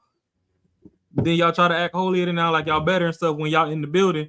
But then come Monday morning, y'all back out here to slutting it up. So no, that's why men went their own way. If we gonna talk about business, we gonna actually focus on the business. So I don't know. The shit just weird. Like, I don't even really know how to really jump into it without super just putting them down, but it's just weird. All right, so before we go to the next topic, I want everybody to be brief on this. So Miranda asks, so in 2026, what's the archetype for the best woman? Cooking, dancing, working, saved, still freaking the sheets lady in the streets. So whoever want to take that first, be brief on it though. Hey, not the last one. Everything else is good. Still freaking the cheese laid in the streets. Everything else is good. Women that don't get her information from social media is based off how she was raised and her upbringing and the family she has. That might be the best one. And everything else, cooking, dancing, working, all that's good. But if she get all her information on how she need to navigate through life on social media and the newest thing to say that's good, hashtag, that ain't the woman you want to be with, because she consumes she too invested based on what other people say. All right, so in 2026, what's the best archetype of woman? One word: coachable. That's it. Coachable. If you can't cook, I might know how to cook. I can teach you how to cook, but are you gonna listen or are you gonna start arguing with me? If you can't dance, and you know, let's say we are a couple that goes out to events where dancing is a part of the event, you might go to a wedding, you might have to do a little two-step, whatever. Are you coachable? That argumentative shit gotta die. If I'm supposed to be a leader, you supposed to trust in me. Not to make y'all feel like I'm being mean, but shut the fuck up. Listen to what I'm telling you. Try to implement it and be coachable. So cooking is cool, dancing is cool, working, saved, whatever. No, be coachable, because the thing is, I'm choosing you to be with me. I'm choosing to provide for you and you be with me because I got a goal in mind for where I want us to be once we together. If you keep butting heads with me or whatever, we'll never get there, and I might just have to throw you away. So cooking, you don't know how to cook? Bet. If I buy this cookbook or if I send you down to a community college for a cooking class or whatever, are you going to show up to every class and actually be open to learning? And then be open to modifying the menu to what I like. Because even if you just learn how to cook, that's just for the general public, and you still fine tune that to me. That's where the coachable comes in. Because you might know 100 things, but now when it comes to me, I need to be able to fine tune those things to fit my need. The freak in the sheets, lady in the streets. Well, when you in the streets, period, you're supposed to be a lady. So that one's a non-negotiable. Freak in the sheets, that's where the coaching comes in, because what I might think is a freak might be nasty to somebody else, might be too much for somebody else, whatever. So you still got to be coachable. So don't come in doing some super freak nasty level 10 shit when I'm only at a 3. Because now you scaring people. You know what I mean? It's like the shorties that be up there and like, oh, this is my first time. Talking about probably giving some head or something. But now 2 seconds later, your ball's in her esophagus. Like, how was your first time? You ain't had no gag reflex when you practice? Swallowed up. Have you ever been swallowed up? Yeah, I knew you had it lined up. Oh, wait. But that's the thing. So, you know, all the metrics in the world that we could put out front is cool and all, but when the sun sets, coachable is, you know, the number one bullet point that should be at the top of the list. Non-argumentative right after that. Well, I told my nigga to be brief. My nigga just went for a whole 87 my minutes. fault. I went boxing. My fault. He said briefs. I put on boxing. God damn. All right. So I mean, I guess for me, I pretty much align with Raw in this aspect. You know what I'm saying? Being coachable. But I also look at the background too, though, because I'm from a woman. I'm from a woman, but I'm of the mindset of I got to make sure that your background aligns with mine. Listen, 2-parent household. I need it. So that way you already have a foundation, you understand, you already know what's to be expected.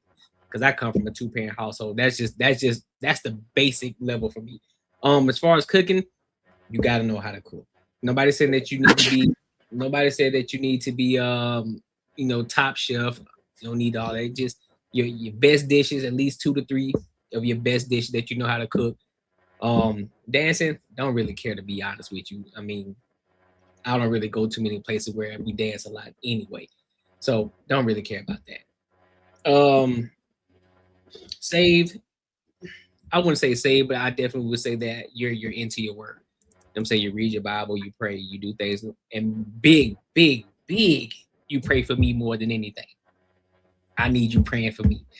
I need you praying for me all the time. I need you to be a heavy prayer. That's what I need. You know what I'm saying? But of course, I guess that could align with being saved in that aspect. Still freaking the sheets, lady in the streets, absolutely. Now the level is different. It depends. Listen, that level, you know what I'm saying? Some people's freak is different. You know what I'm saying? Some people got that off the charts freak, and some just, you know, that freak it has a limit. So it just depends. I can't tell you my level, but I'm just saying, listen. But that's what we at with it. That's what we at with it. So yeah, but listen, make sure you like, comment, and subscribe for the algorithm, and make sure you hit the bell notification. Listen, make sure you support the channel too by tapping into the super chats. It's gonna help us continue to keep getting quality content. Also, it's gonna help Marcus get a better microphone. You know what I'm saying? The microphone. And then we gonna help him get a better camera too. So y'all gotta make sure y'all support. All right. So this is strictly for the platform for y'all, for better quality for y'all. All right. Hey, Also, I already bought the Tony thing, so look, hey, he already. so we got meet the next same- week. That's the same camera that Macaroni got right now.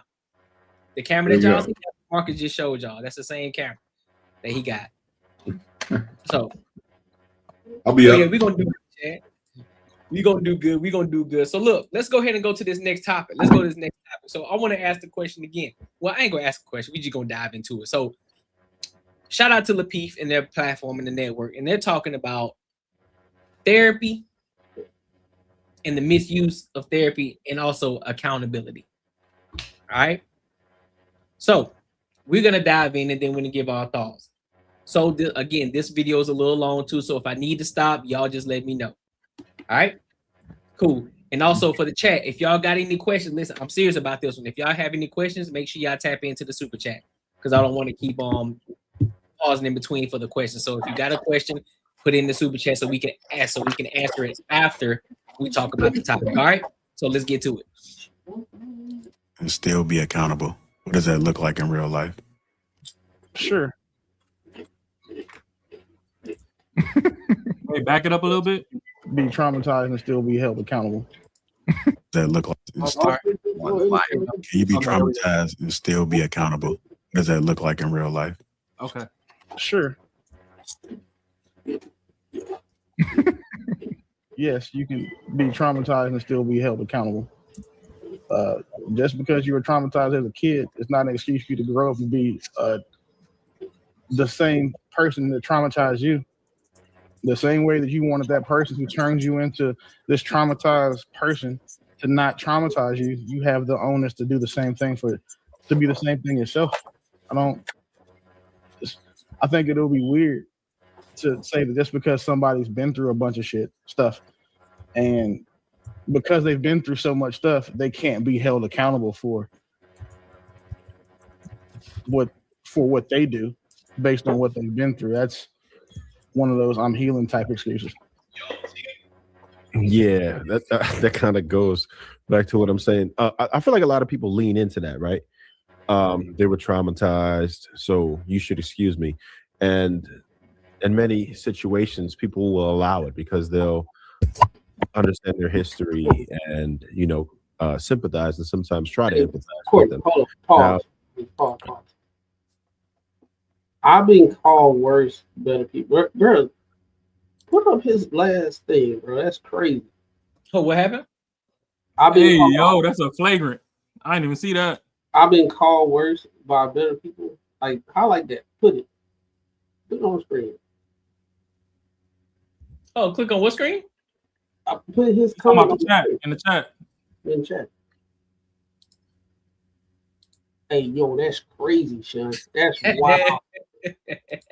Yo, that's crazy. Like, Seriously, David, that was crazy. That was crazy. You hear what you're saying out loud, brother? Thanks, Miranda. Yeah, What the fuck was that? We'll read the super chat after. I appreciate you. Appreciate you. We gotta know who the hell that is, man. Jesus. Shit, I was guilty of it when I understood that people came from troubled past. I would let certain things slide, but what I've learned is that they don't really stop. Right? Once you let people cross a line, they become a habitual line crosser. So you have to be very careful with that. Sometimes with family, it's a good idea to give them a little bit more grace, and I always do try to offer grace. But going back to the understanding that you're talking about, trauma, and then there's the trauma actually affects people differently, right? Some people experience the same type of trauma and become more disciplined. You turn into a monster because of it, and you want to be excused because of it, and it's at my expense, not yours. So for me, I'm going to have boundaries, and now where I am in my life, I choose to not deal with that.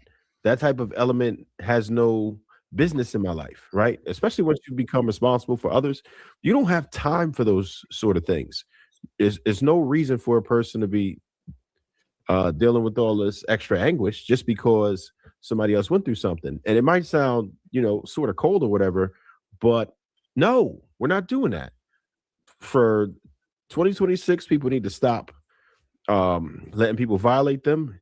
You need to cut out energy vampires, because some people don't even always do certain things all the time, but they would just bring your energy down.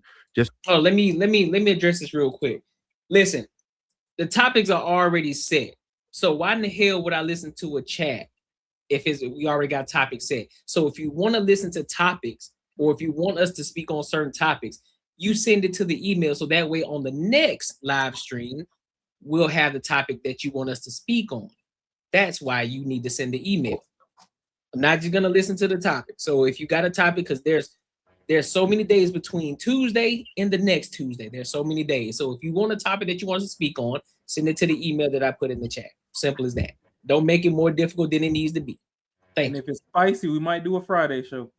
Yeah, you feel me? If it's spicy, we might do a Friday. We might do an impromptu Friday show, and we'll let y'all know. But hey, other than that, send it to the chat.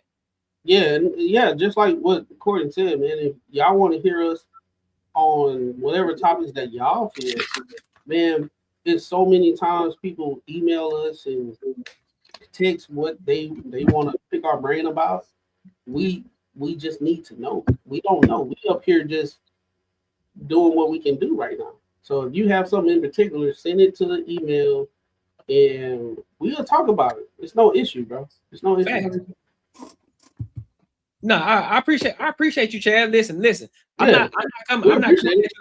I just want to clear it up. So if you have any topics that you want us to talk about, or if you got any topics that you want me to talk about on Wednesday on the solo show, or on my Saturday solo show, or for the impromptus on Friday, just send it in the email. I put it in there so that way we can have a list of things we can talk about. You know what I'm saying? Because again, even though it's 4 of us, y'all may come across some shit that you like, you know what? I want to hear what they got to talk. I want to hear what they got to say about this. So just send in the email. I promise you, I respond. I see the email. I respond. Because they're loading you up with all of this trauma dumping and making you feel a type of way. You got to exclude these people. It's really not your problem.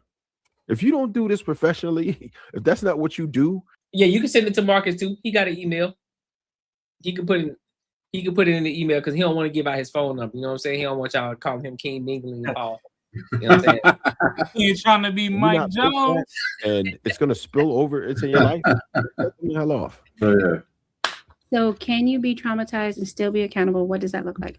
I think I would say yes. And the way that would look like is recognizing triggers. So once you go through something and you know that you're triggered by something, sometimes you won't know that you're triggered until you're actually triggered. But recognizing your emotions in that manner, like when it actually happens, and then reacting accordingly is the way that you could be accountable experiencing trauma, if that makes sense. I'm not sure if that makes sense, because I think a lot of people are like, oh, I was triggered, and then they use that as an excuse to be all irate and crazy, but they know that something is a trigger. Your hair looks nice tonight, man. I was just about to say the same thing. I think you brushed it. What about you? I said, damn, my hair looking good, ain't it? I have a lot of hair. Man, at the end of the day, bro, just trauma explains behavior. It doesn't excuse it. So you can't escape accountability just because of what you've been through. Like, that's weak, and I don't know, and like adult cowardice to think that, okay, well, I was traumatized as a kid, so now I'm gonna beat kids too, or my dad wasn't around, so I don't want to be around for my children. Like, bro, that's a choice. Like, what happened to you wasn't a choice. You had no say in that, but what you choose as an adult, it says who you are. And if you use your trauma as an excuse for that, then hey, pause it real quick. Do you think Shay Love? I love our panel sister Ashley, but I think this the man for her. Which one? Willie? Fucking Willie, bro. What you mean? Because you got beat and you passing the beating down, that's trauma. There ain't no trauma. Quit fucking up.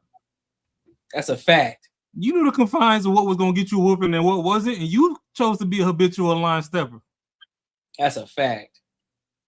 People I don't believe beings. I don't believe beings. I know there are some people who actually go through that shit, but I think some confuse it. They try to they try to mix it together and combine. It's like, oh, I was getting beat. Nah, you probably was a bad little shit. You was getting your shit rocked. Yeah, you was habitually line stepping, and they was getting you in line. Talking wasn't working for you. Go face the corner was not working for you. So yeah, no, fuck that. Yeah, I agree. I wanted to get that off before it went too far. some people, I rock with. I watch Lapeef and Willie is like pause. You know what I'm saying? Yeah, that's a wild name, huh? It's crazy. Like you gotta pause him. But he a lot like me. I look at things what it is. I think how to feel it. I look at things and take feelings out of it. I can look at things from a feeling perspective after it, but in the midst of it, what is the benefit or what's the actual situation? And if you 30 something years old and you ain't faced your trauma, you can talk about your trauma so much and you don't address it, that's a you issue. I don't give a fuck about I don't give a fuck about none of that shit at all. You gonna sit here and tell me I was beat when I was a kid and this, that, man, you're 30 something years old. Oh, like you 38. Man, I'm traumatized. I'm beat when I man, shut the fuck up, bro. Chill, bro. Goddamn. Oh God, that's how the kids get you, bro.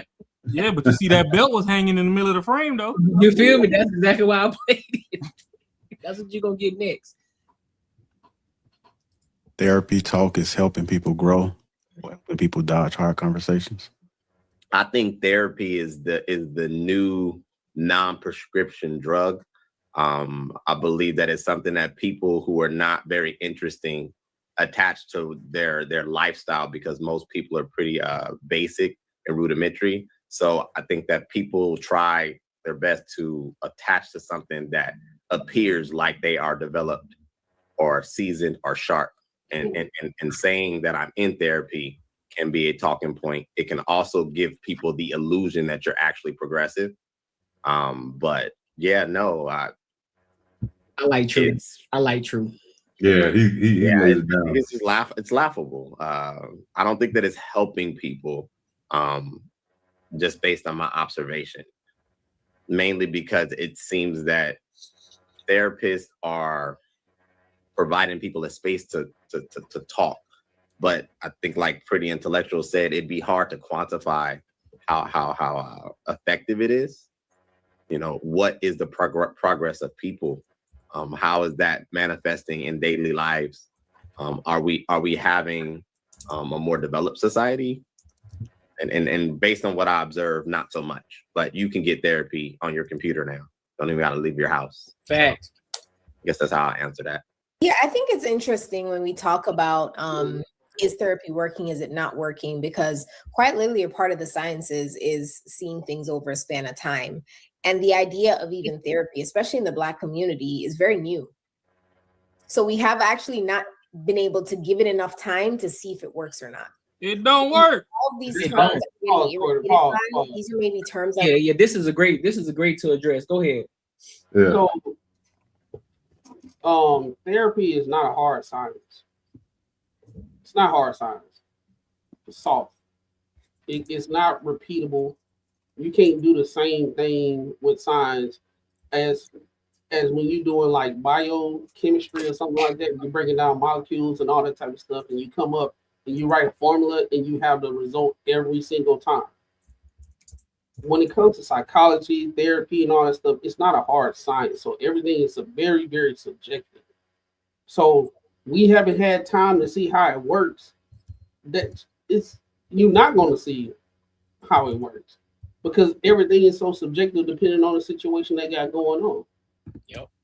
Everybody goes to therapy for certain things. You might have childhood trauma. You might went to the military and got trauma.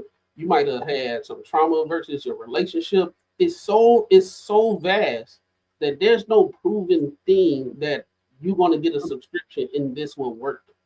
Hey, check this out. Anything that ain't got an end date, but it's supposed to help you is a scam. Right.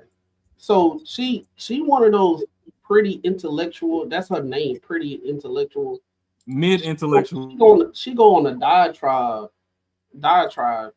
all the time, speaking about things that she feels, not what she actually knows. Yep. Like I said, it's not a hard science. So when it comes to this whole therapy situation, I guarantee everybody on this panel and even the people in the chat that's seen how people be scamming people with this whole therapy situation. Yep. We see it. You done seen people say, hey, if you go to Cheyenne Bryant and you want some help, you can't get no help unless you pay. Y'all remember the chick? I remember the chick who went viral on TikTok talking about how black men should get in therapy, but yet at the same time she was talking shit and outing these type of men about what she hear from these black men. Oh yeah, a woman fired her. Yeah, and she got banned from that shit. She got banned from I think got sent off of TikTok. She went against HIPAA laws. You can't talk about what's going on in your practice and all that type of stuff. And that's the reason why you know, I know we had this conversation, shout out to Ash and all that type of stuff, but that's the reason why currently right now you have more people in the therapy industry that saying there are more men in therapy than women. And then when the men out there, all right, I'm gonna go to therapy and I'm gonna talk about what I gotta talk about, get some shit off my chest so I can be better. She went online and talked shit about them. They say that's the reason why y'all men need to go to therapy. I'm in it. I'm trying to figure this shit out. But she shitted on it. And guess what? After she got fired, she still blamed me. Hey, do you think most men that are in therapy, that girl made them go? Or think they went on their own? Say that again, bro. Do you think the majority of men that go to therapy, do you think they go on their own, or do you think that girl made them go? That girl made them go. I think most men. I think most men go to therapy on their own because they understand the situation that they. I think most men got friends that they talk to. I don't think men. Yeah, I think it's girls that do that shit. I think anytime I've ever been told I need to go to therapy is by a girl, and at that point I'm doing the most diabolical shit in the world, right? To them, according to them. My wife, she worked in the industry. Most men, we can say that women are the one that push it. Yes, we hear it on a day-to-day basis, but still, when women say it, it's still on the own free will and accord of the man to go. Right? You got men out here that don't get a goddamn doctor. They don't go to the doctor at all, even though their wife said, "Hey, you need to go get a checkup." Man, I'm good. Right? They the same thing with the therapy, but when they get to a situation where, you know, us as men, we start seeing things differently. I need to change. I need to do this or I need to do that. They will seek it out. Then when they see the effects, usually it happens when they get older, not when they 20 something. It's usually when they above the age of 35 or something. But do you think it's to either find a girl or make some girl that's in your life accept you? I'm just saying, like a lot of people, like as far as a man going to therapy, I don't know if they go to therapy just to be like, people are bothering me at work and I don't know how to handle this shit. I don't know, and they might be. I don't know. Well, I'm saying the majority, not all, but majority. I would say it's about a relationship. It's an influence. It's an influence because of a woman.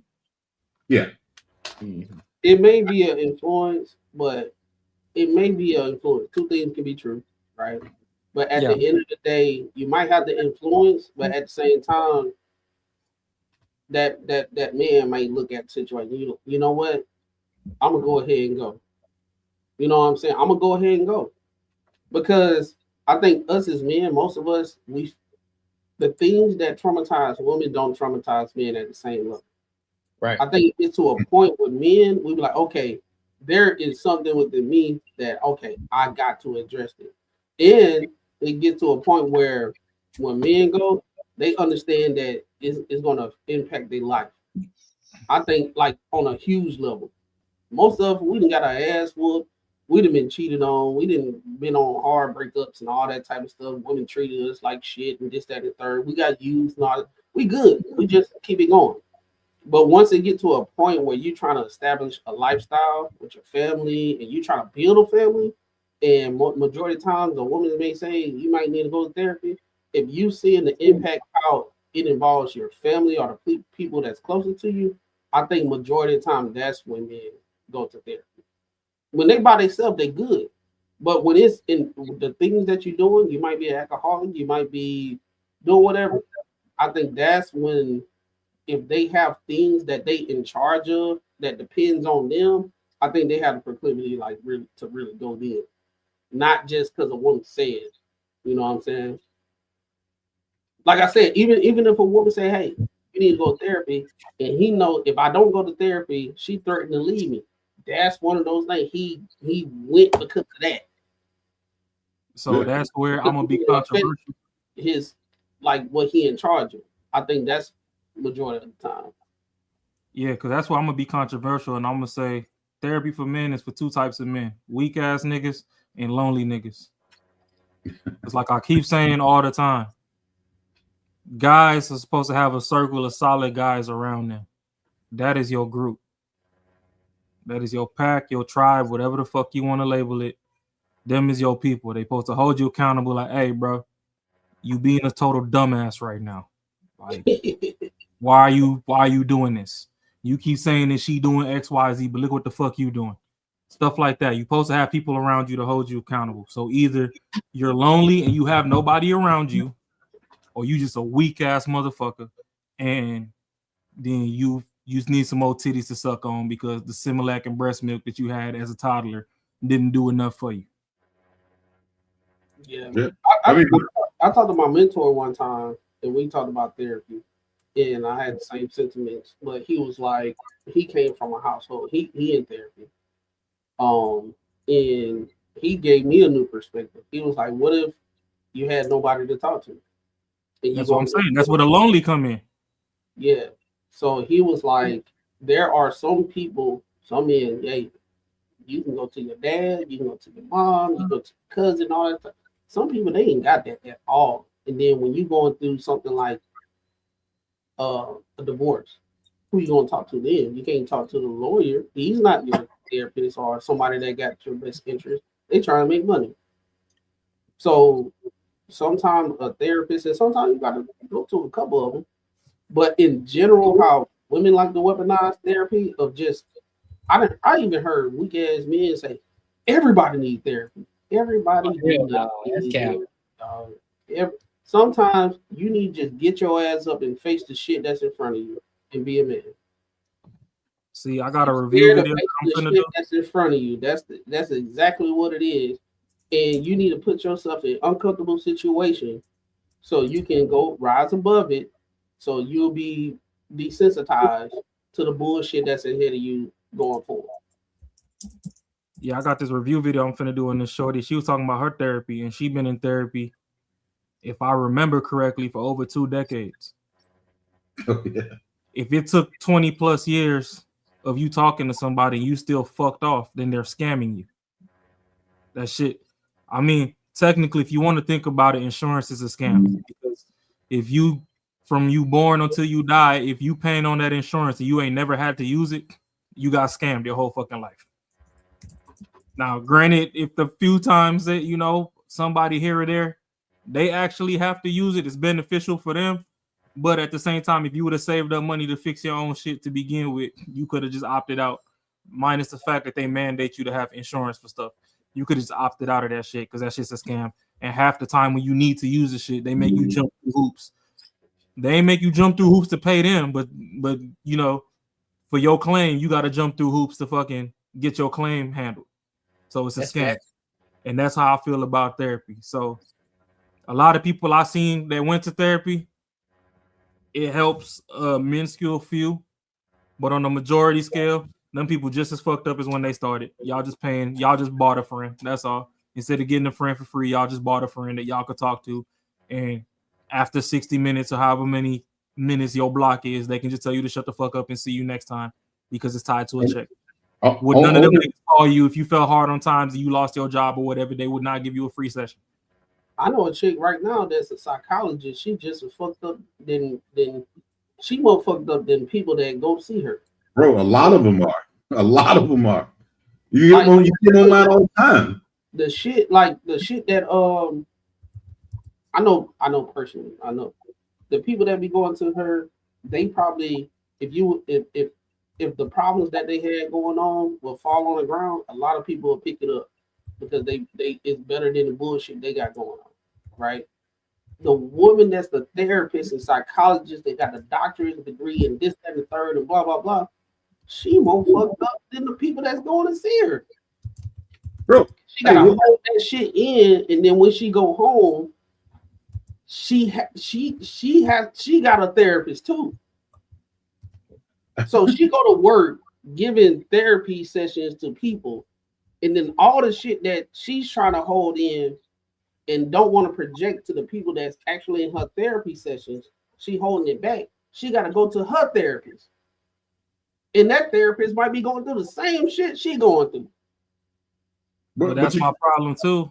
When Ashley had brought up therapy one time, and I'm like, okay, I'm from the hood. Fuck, I look like getting a therapist is from a suburban neighborhood. Y'all ain't never seen a dead body in the middle of the street on the way to school, and when you was in the 3rd grade. Y'all ain't never seen a shorty pull up on her side dude and the main bitch pull up and she jumped out the 4th window floor in her underwear and fucking slammed on the floor, sprained her ankle, had to limp away because she didn't want to get beat up. Y'all ain't seen none of this shit unless it was in movies. Y'all first dead body be y'all grandma that made it to 93. I seen a dead body from a nigga that was trapping at the age of 14 and got smoked by the big homie. So what are you gonna tell me that they taught you in school that fits my environment? Some shit that you read out of a book? Like half of y'all, it's just like when we go to school for business. Motherfuckers be in school going to go get a business degree, and half them fucking professors ain't never even started a business. So you just teaching me theory. You teaching me theory at that point. Or all these bitches that go get these psychology degrees. Bitches be triple platinum in a psychology degree. 19 PhDs and shit, and go get played by somebody that's locked up. That motherfucker ain't even on the streets, and he playing your ass. Well, you know it's bullshit because you see the one. What was it? The girl, the lady, the doctor on whatever the one I sent it to y'all to. The dude was asking, "Can a man get pregnant?" And she jumped all around that goddamn question like it wasn't nothing. Like she would not answer the goddamn question. Yeah. And she was a professional. And this dude's like, "You're a doctor. Like you can't even fucking acknowledge that a man can't get pregnant." So like, man, when I saw that shit, I said all this other bull. Like, fuck that, man. And the therapist should tell you, "Hey, the world ain't fair. Fucking suck it up, man." That's literally what a therapist should goddamn tell you. Unless you want to hear what the fuck you want to hear.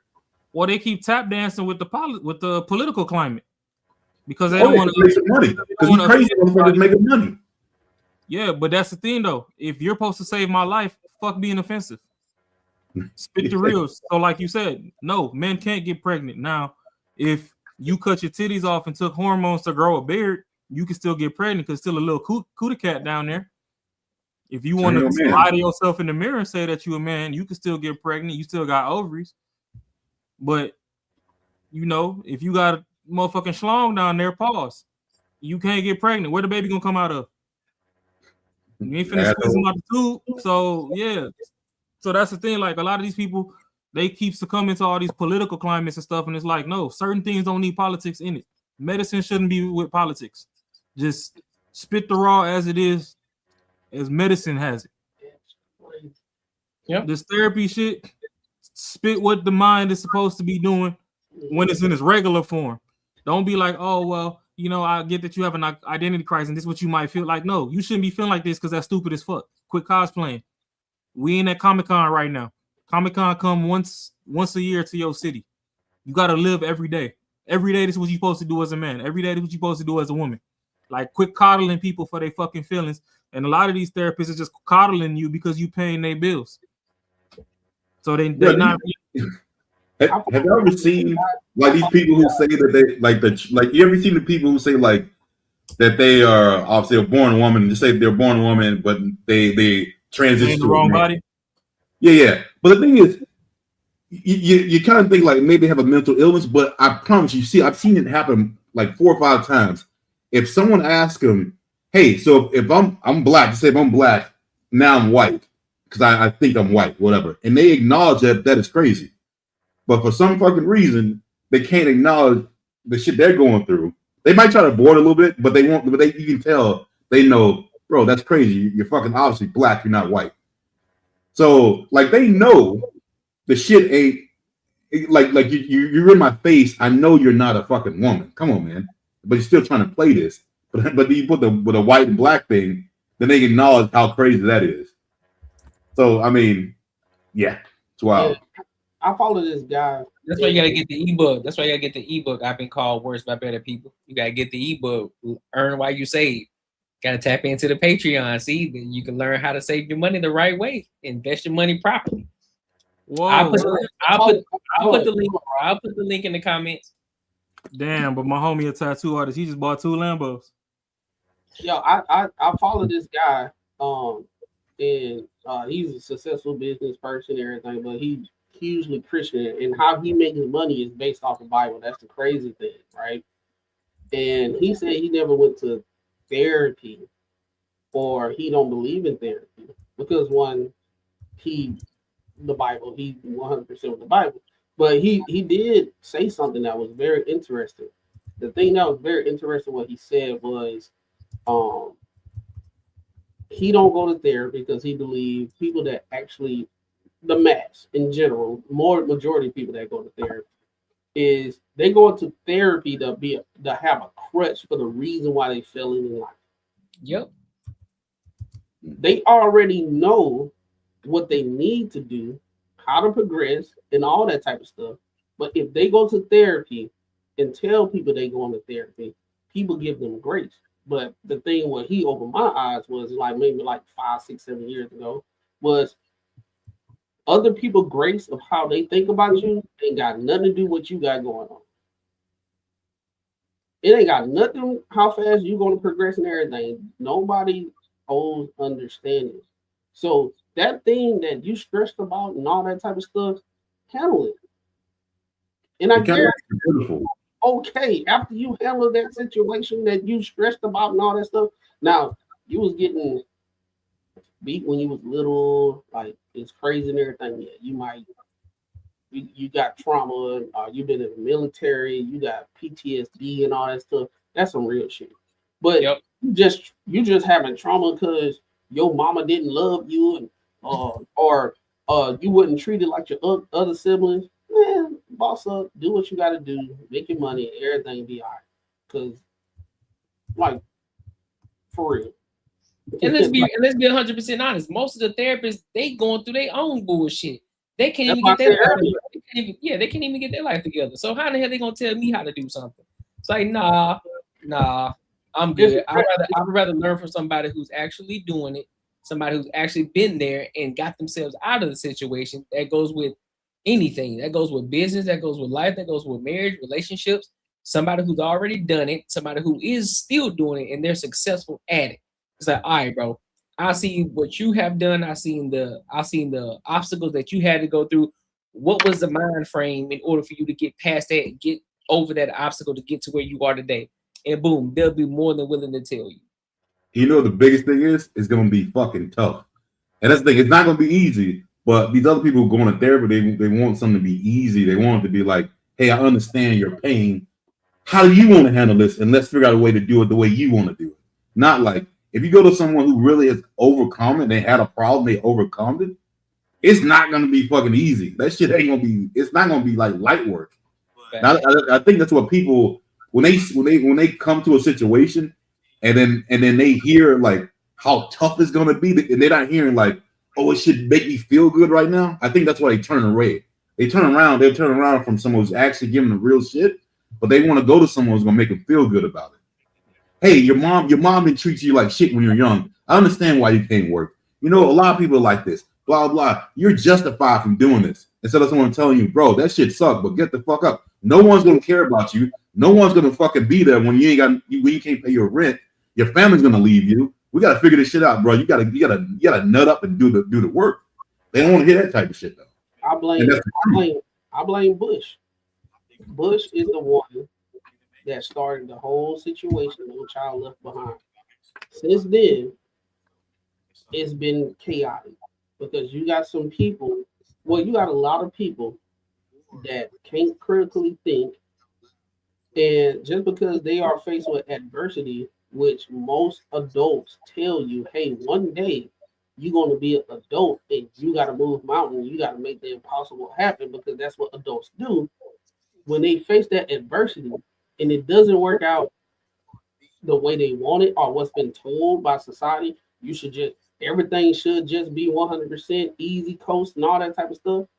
So once you face that adversity, they got to go to therapy because their entire life was based around everything is going to work out how I think it's going to work out.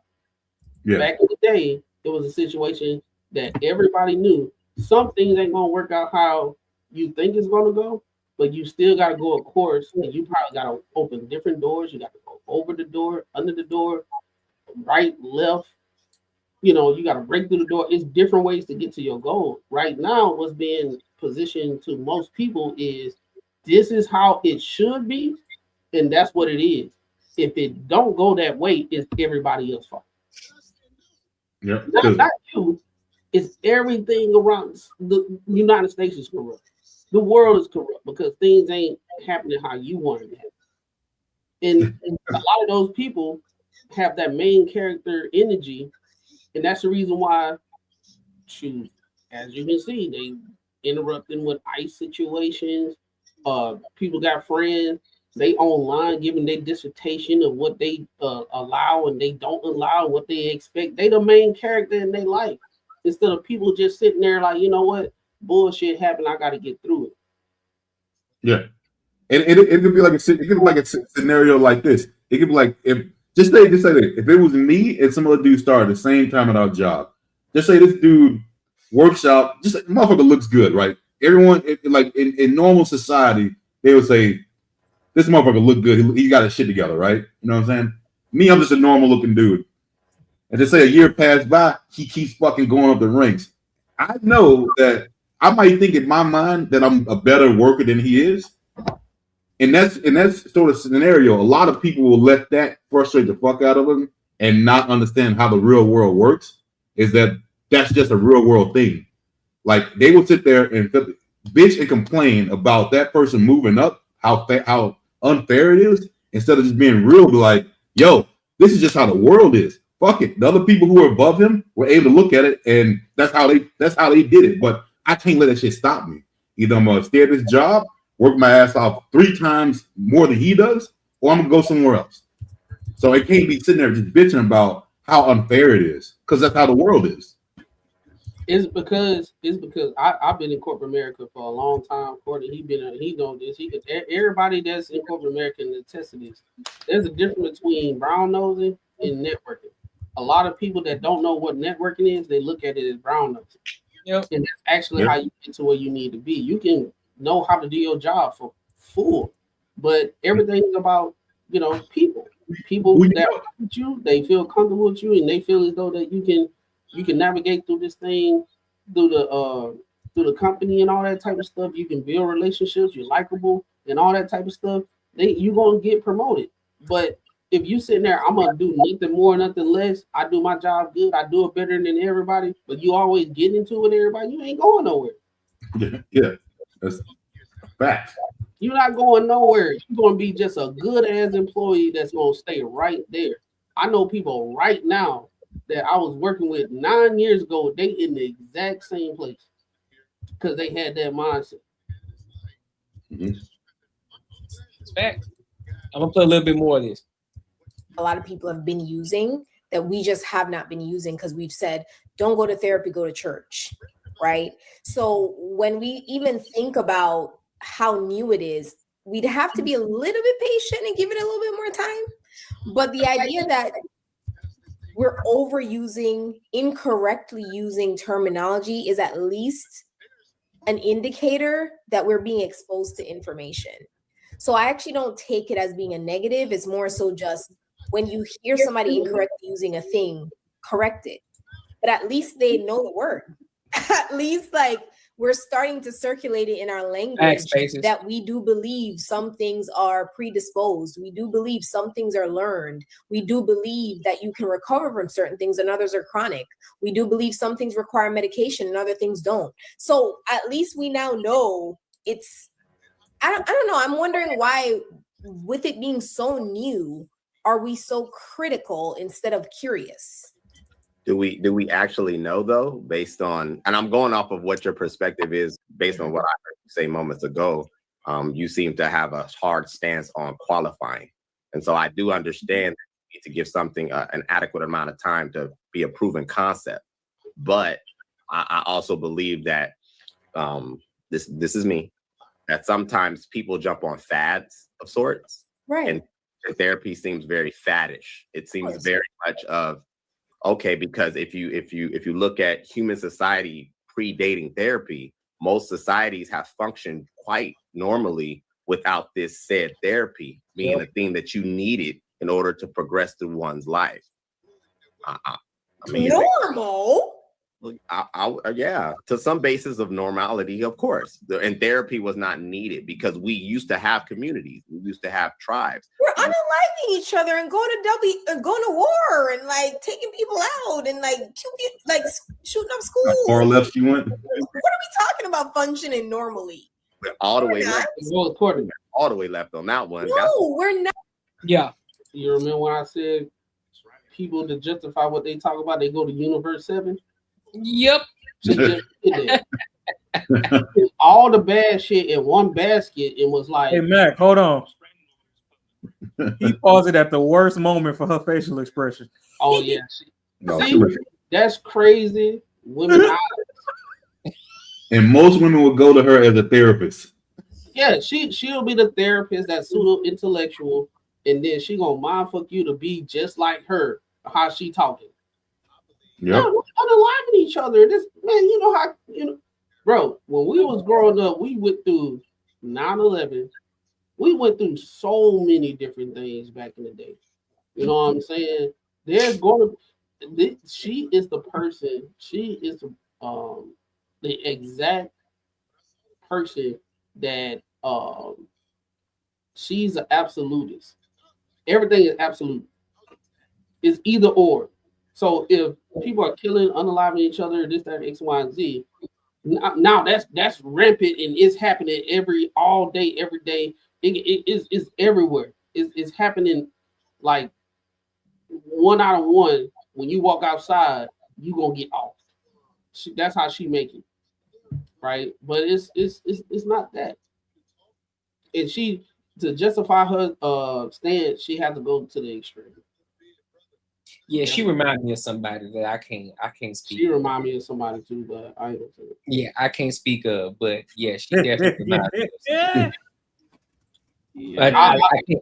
I can't speak on it. You know what I'm saying? Hey, all I'm gonna say is y'all see my background. Look at it. Boy, that's the eyes of you ain't got a lot of shit going on personally, and you virtue signal on a day-to-day basis on these things, on these podcasts and all that stuff.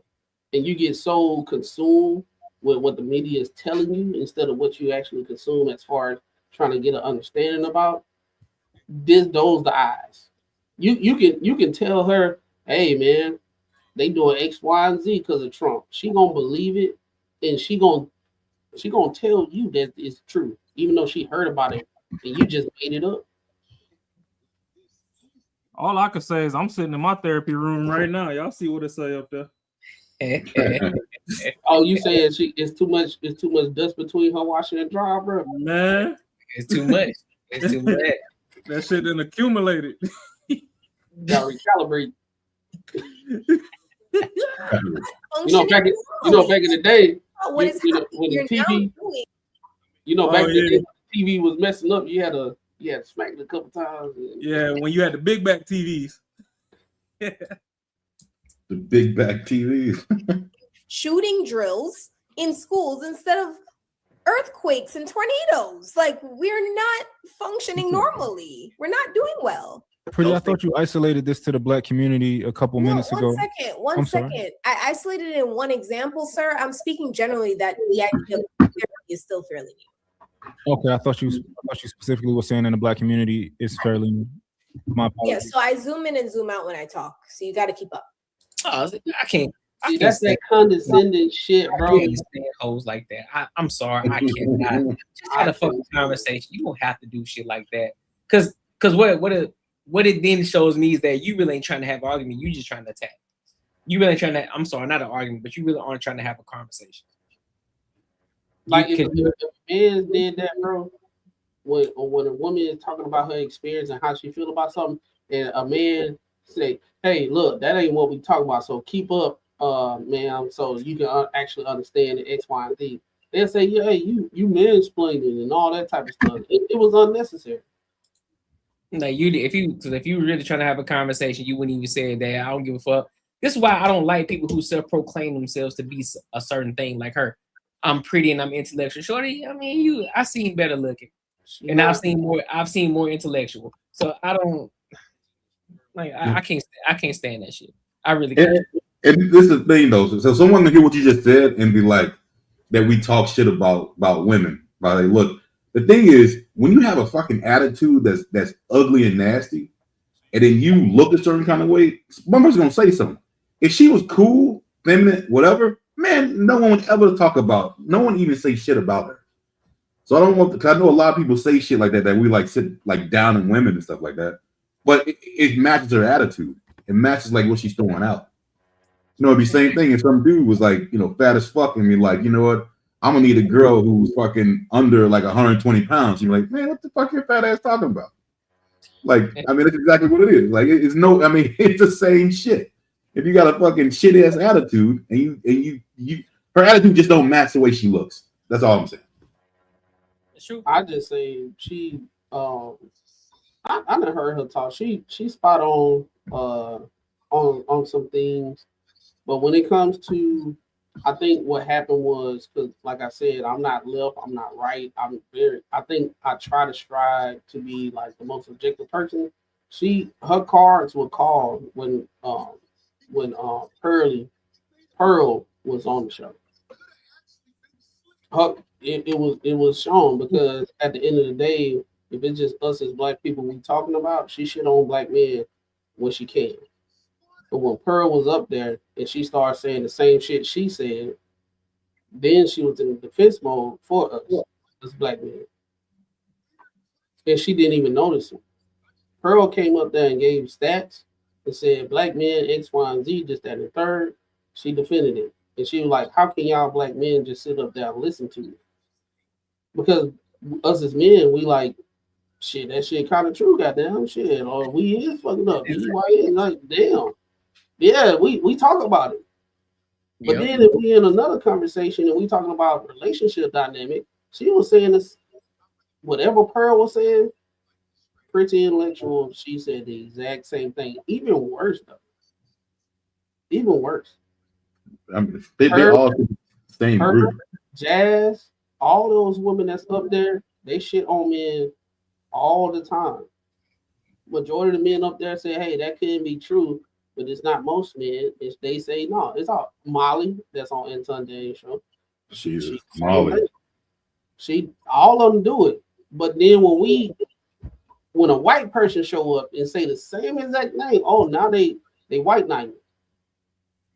So after I saw that, I don't listen to none of what Pretty say at all. Because she's flip-flop. She's not consistent. I'm sorry, Tony, man. I've watched her a lot too. There's not one thing that's come out of her mouth that's been like spot on or anything. It's always been bullshit. No, she say some spot on stuff about history and what happened back in the day and all that. Oh, yeah. She know the history, but what she applies it to doesn't correlate. Like everyone always goes back to the history way when they trying to prove a point that has nothing to do with today. But I mean, I don't understand that part of the debating. But I mean, like I said, if I was just a person who listened to words and like words were like music to my ear, I would listen to everything she said.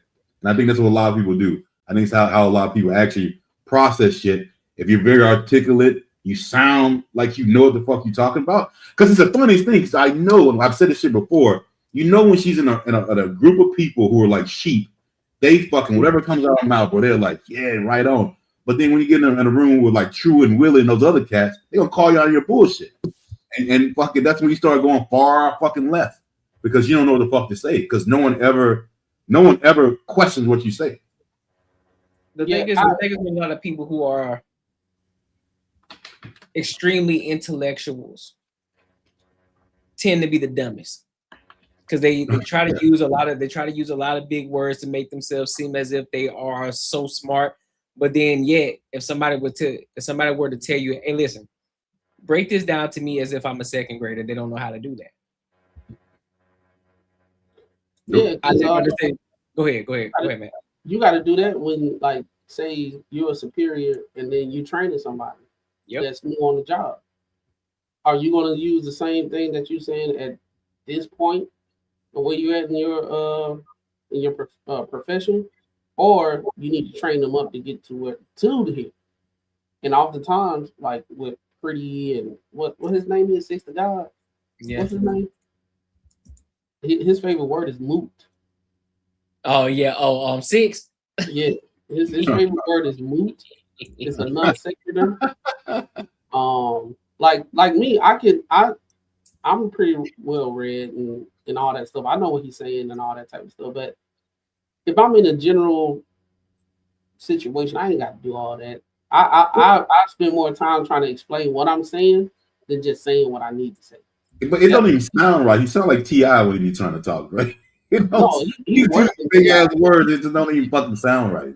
But like the whole with the video and all that type of stuff, man, it be you have people that's hyper subjective and they want to substantiate their part on the argument, but when new information actually enter like the conversation, they usually don't take well to new information. They discard it and they try to prove the new information wrong instead of listening and say, okay, I hear what you say. I'm gonna have to go do some research on that because I ain't hear that. But if what you're saying is true, all good. I ain't know that. But what's going on in these conversations is that in order for them to be right, they go all the way to Universe 7. Universe 7. They go all the way to Universe 7. Right? They gotta pull the most extreme thing for them to be right. We can talk about stuff that's happening on a day-to-day basis, the most common stuff and everything, what happens on a day-to-day basis. No, we got to go to Universe 7. All men, they just beat the shit out of women and this, that, and the third. How can we come on, bro? Tornado drills, bro. How often tornado hit, bro? Come on, let's be serious. So it would be logical that you get your ass beat versus a tornado. So if we start teaching people how to defend themselves from getting their ass beat, because it can happen any day now, because you might say the wrong thing. I think we should train people not to get their ass beat instead of fucking tornadoes in goddamn summer where birds chirping and shit. Once you see the birds go away, that's when you need to be scared. Right? Don't teach kids that no more. When you see animals gone and birds gone and all that type of stuff, they got a sense that something coming. We don't talk about that no more. We just gonna go in the hall, line up, and duck, and that's our training. But right after class, you're getting your ass beat. Straight up. Ike and Tina's attitude cleaners. Shout out to the laundromat owners. It's a lot of dust that we. Tell you right, man. Making money is 10 years. 10 years. Nigga, more like 10 days, man. 10 days, man. 10 days. I ain't gonna hold your side note, bro. I think I'm gonna invest in a laundromat. Hey, bro. I've been looking for one. The new wave of it. I think you should, bro. I think I'm going to invest in the laundromat. The new wave of it. I just saw a video where I think I sent it to you. They had put like a Oh yeah, you did send me. Yeah. You sent that And then to I me. was like, what the fuck is that? And then I did some research. I said, that's a good selling point. Yeah, they started taking EBT to be off the hook. Go to Patreon to see what we talk about, y'all. So that's all. Yeah, laundromat and car wash. Listen, y'all, I'm letting y'all know right now. I'm in the process of learning. I'm reading the books, couple of books, because your boy I've been talking about it on the Cornega show too, about me investing in the business. So already set business. We're not doing startups. We're talking about business that's already been going, boomers, they're ready to retire, different things like that. So I'm reading into it, getting my knowledge up. So within the next year, 2, maybe 3, I'll be purchasing my first actual business. So yeah. We lock it in. We in the middle of the wealth transfer, folks. Sleep. Yeah, I'm telling you, bro. Yeah, anybody got it? Anybody? Oh, go ahead. I was gonna say my laundromat. I'm gonna have a dedicated section with some headroom for people that it's gonna be the therapy corner. Shit. Wait, who is this nigga? That's how I feel listening to this, man. Hey, my last thing to say about this, Chad, he said some people like disagreeing to develop a conversation. I think most people like to just be a contrarian. Some people do. They don't like to be wrong. They don't want to have a conversation. I can tell you exactly because I went to school for marketing with a concentration in sales and not understand how to navigate through conversations. A lot of people, they don't want answers. They want to prove you wrong. And you can tell somebody want to prove you wrong when they ask a question and try to diss anything that you say with anything that you could say. So they ask a question, how y'all men just don't take care of your kids? Because I see so many, when they say because and they go on the diatribe, they try to go each variable to be ready for anything that you respond with. And then they'll ask the question again. I'm just saying, like, that's the reason why I'm asking the question. Why y'all men not doing X, Y, and Z? And then they go on another diatribe because they thought about some more things they can invalidate what you could say, right? So that's a contrarian. They really don't want an answer. They just want to shit on you. And that's exactly what's going on right now. Well, not right now, but in a general sense. If they actually want to answer, if they actually want a question answered, why y'all men do this, they'll sit back. And once men start talking, they'll just sit there and assess the situation. And therefore, they can have a critical thing and see if you on some bullshit or not. They don't care if you on bullshit or not. They just want to prove you wrong. Yeah, that makes sense. Fact. Everybody want to win. Nobody want to learn. Boy, you saying something. So let's go. So make sure you like, comment, and subscribe for the algorithm. Again, like. We should have a lot of likes. There've been a lot of people in the chat. There have been a lot of people viewing this. Y'all, we should have a ton of likes.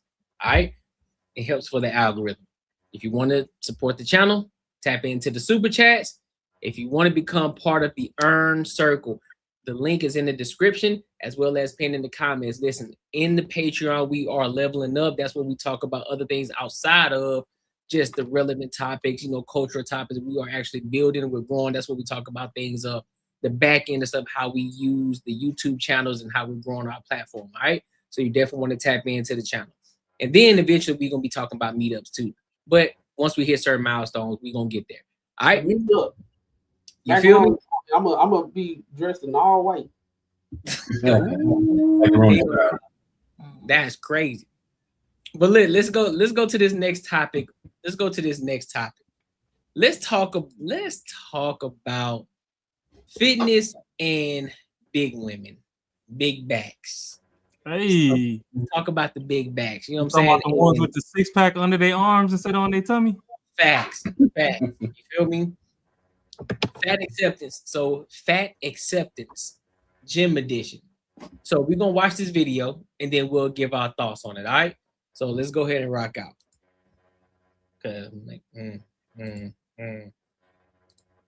Maybe you're focusing on the wrong parts of your health. At these bigger gyms that I was at, first up is a kettlebell over my head and marching in place. Not care about what people think and just do you. I still to this day have gym anxiety.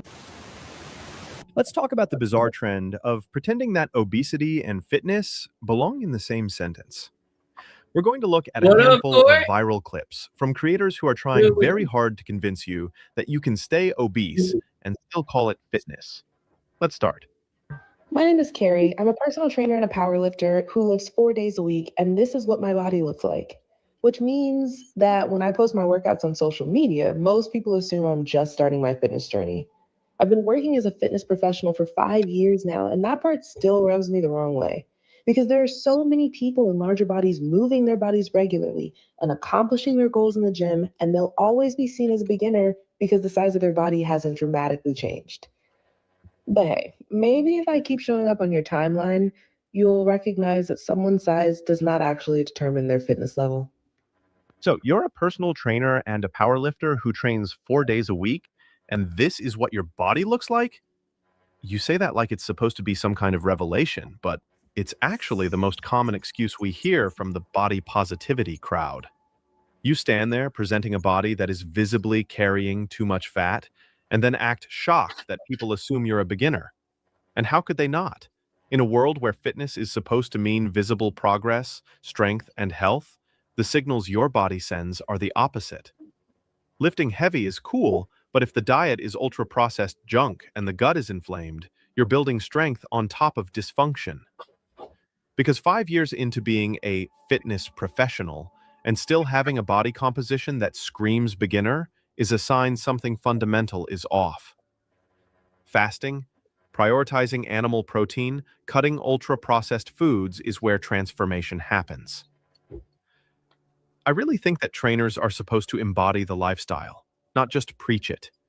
Now, don't get me wrong. If you were branding yourself purely as a powerlifter, I'd get it. Being heavier can help with stability and force production. But you're also calling yourself a fitness trainer. And fitness isn't about just hitting a heavy squat PR. Clients come to you to look and feel better, to lose fat and build muscle. So you can absolutely be strong in a larger body, but being obese is not compatible with optimal health. Strength and fitness are not just about how much weight you can deadlift. That's why body composition does matter. Thanks. If you truly care about helping people in the gym, stop normalizing mediocrity, because the goal of fitness is not to stay the same. But how is the body still large though? Not trying to be funny, but calories in versus calories out? I know powerlifters need to consume more because they lift heavier, but shouldn't the body at least be toned? Genuinely curious. This is why fitness is 70% diet, 30% exercise. My trainer should look like my goals. Personal in a world where you can be anything. Be kind. No. And that's exactly hold on, quick. I was calling her a fat ass because I know we watching I was looking at the comment that was on the video. I said fat ass. I'm not calling her because I know people will clip it and be saying that I'm calling her a fat. That's not what I'm calling who? Because I said fat ass, and it showed old girl. I'm like, no, I'm not calling her a fat ass. I was talking about the comment when they was making like an exception for, you know. I was saying, you be wrong or what? No, that I was responding to the comment because I know Had you been practicing on your art, you know you're weighing the dog. Silent. Hey, Courtney, I'm gonna have to send you a picture of me for I'm gonna have to send you a picture of me for Halloween. I was him for Halloween, bro. I gotta send it to you. So you got to. Hold on. I'm gonna send it to you. You can pull it up as a video going. This ain't even the full, and this crazy part. This ain't even the full video. We still going. Gymnastics we see too often, hiding behind titles like powerlifter to justify staying overweight. However, Whether you're lifting heavy or not, What's up, Sue? excess fat still carries massive What's health up, risks. Seuss? Let's watch her follow up. 1 week ago today, I went viral on accident for saying this is what my body looks like as a personal trainer and a power lifter. And baby, Lord, there's been a lot of comments, a lot of questions, and I'm going to choose. All right, give me a second. I'm going to let it keep playing, but I got to, listen. I got to commend her for hitting the push-ups the regular way. Because there's a lot of women who can't hit the regular push-ups. That's a hard thing for them to do. I give her that. But however, it still don't change the fact. It still don't change the fact. So I just had to throw that. All in the air too. Which ones are not worth my time? You get this question the other day, though. How do you balance body positivity with also being aware of obesity-related health risks? I think we all know I'm not a doctor, but what I can tell you is that any obesity-related health risk can be a health risk for anyone in any body size. So anyone can have obesity-related health risks at any size? Technically, yes. A thin person can be metabolically unhealthy. But statistically, that's the exception, not the rule. So while that doesn't mean that we shouldn't be conscious of our health, it does mean that we don't really have to chase a number. The size of my jeans is not actually going to determine my health, but what will are the habits that I've created. Working out regularly, feeding my body the things that it likes, sleep, not having a lot of stress in my life, as much as we can control that. I'm never telling anyone to ignore their health. What I'm telling you is maybe you're focusing on the wrong parts of your health. That's all.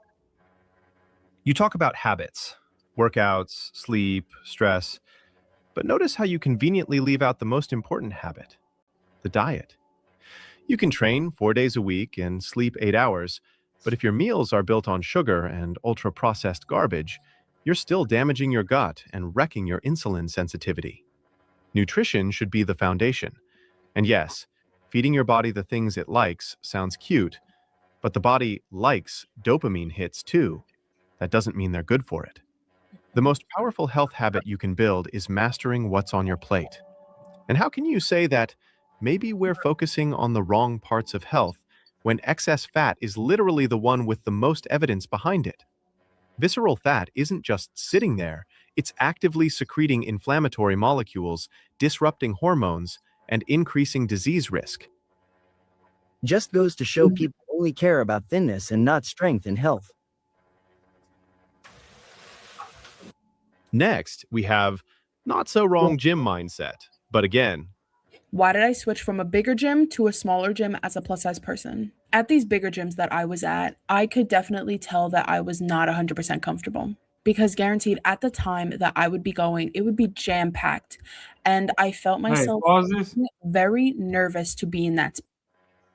You see how she switched from a big gym to a small gym? That's the same way these dusty ass motherfuckers switch from a therapist that hold them accountable to one that fucking substantiates all the bullshit that they telling them. And that's why these motherfuckers be in therapy for so goddamn long too, with no results. So the same way these bitches stay big, talking about they training and all that, and you don't see no results, is the same way they switch from therapists to somebody that's fucking go along, get along, because they taking their money instead of somebody's holding them accountable. I'm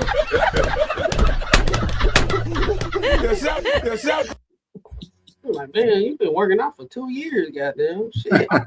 You still the same size? Courtney, I just sent it to you. I bet. Mentally, I was kind of like building a wall. Like, is that person looking at me? Is that person looking at me? Oh my God, if they're looking at me, like I need to move. You were uncomfortable because the gym was crowded, but it's also that you are uncomfortable with is your own body. Thanks. You're obese. You know it. And you're projecting that insecurity onto the environment. Fitness should not be hiding in corners.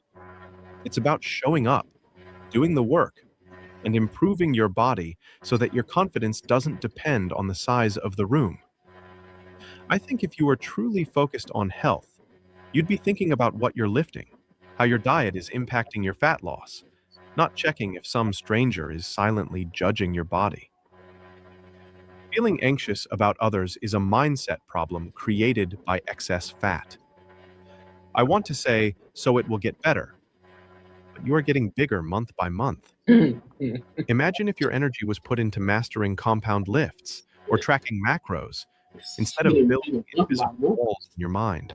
And even when I would go at like 12, 1 o'clock, there would still be so many people there. And you want to know what? We all pay for the same damn membership, so that's 100% valid. But still, I could not shake the feeling of just being so nervous and so anxious about who's watching at me, who's looking at me. It was just very uncomfortable. Now I literally go to the gym that is 5 minutes up the block. There is never a single soul in there. The gym is pretty small, but it has all the high-tech gear that I absolutely love. The only person I ever see in there is the owner, and he's very rarely ever there. And it's open 24 hours. All I have to do is a little key fob and it lets me right in. The only time that I have driven by and I've actually seen people in there is at like 8 o'clock in the morning or 7, or like when people do get out of work. Hey, And pause. I've seen there, We not gonna glaze over that. Shorty said the only time I've driven by, so because other people was in there, your workout just was like, oh fuck it, I'm going to Starbucks instead. Like, nah, I'm good. I'm good on this. I'm good. She's like, oh, there's humans in there. I'm gonna just go get a damn pancake platter from McDonald's. I'm like, what's the point? Like, what's the point of the post? Is she trying to, like, I guess she didn't want to work out because there were too many people? Hey man, she shorties that when you go to clap bun, she wants you to turn the lights off.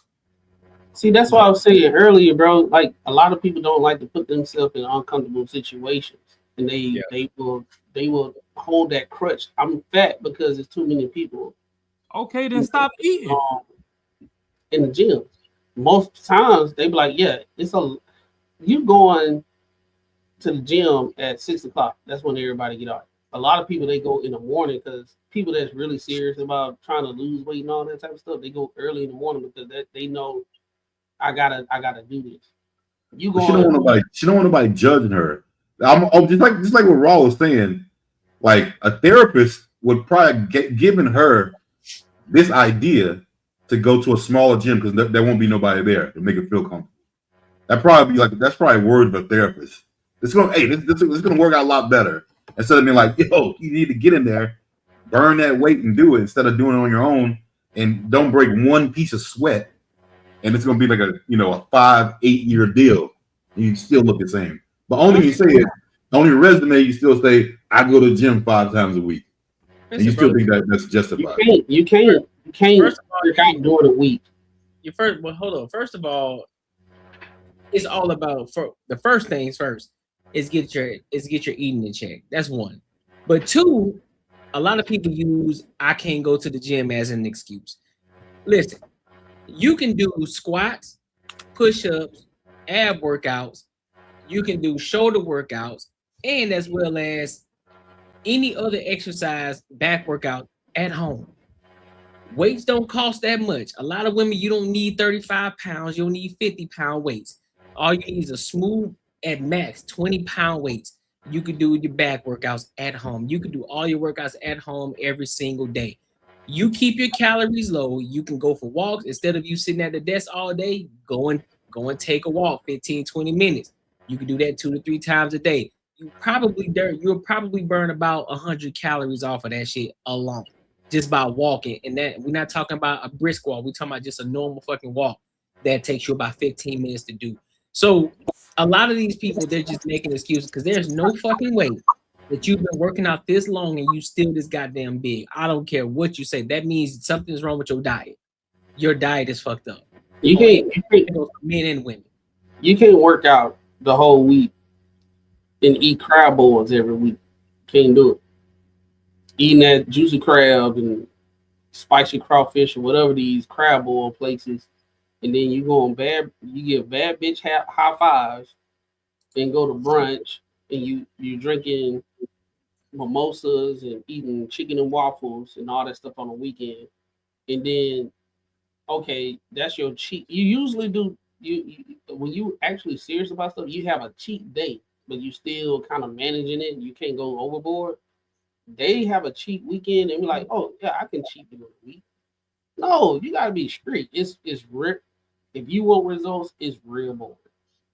Well, it's a mental thing, bro. As long as she got in the books that she has stepped her ass in that gym, in her mind, she's doing the right shit. Yeah. It just was now the problem is her body. There's something else wrong. It ain't what she's doing. There's something else wrong now that she ain't losing that weight. As long as she can put in her mind that she's actually stepping foot in that gym, it should be working, but it ain't working. I work out every week. Okay, what you be eating? If they were truthful, like I eat crab balls every weekend.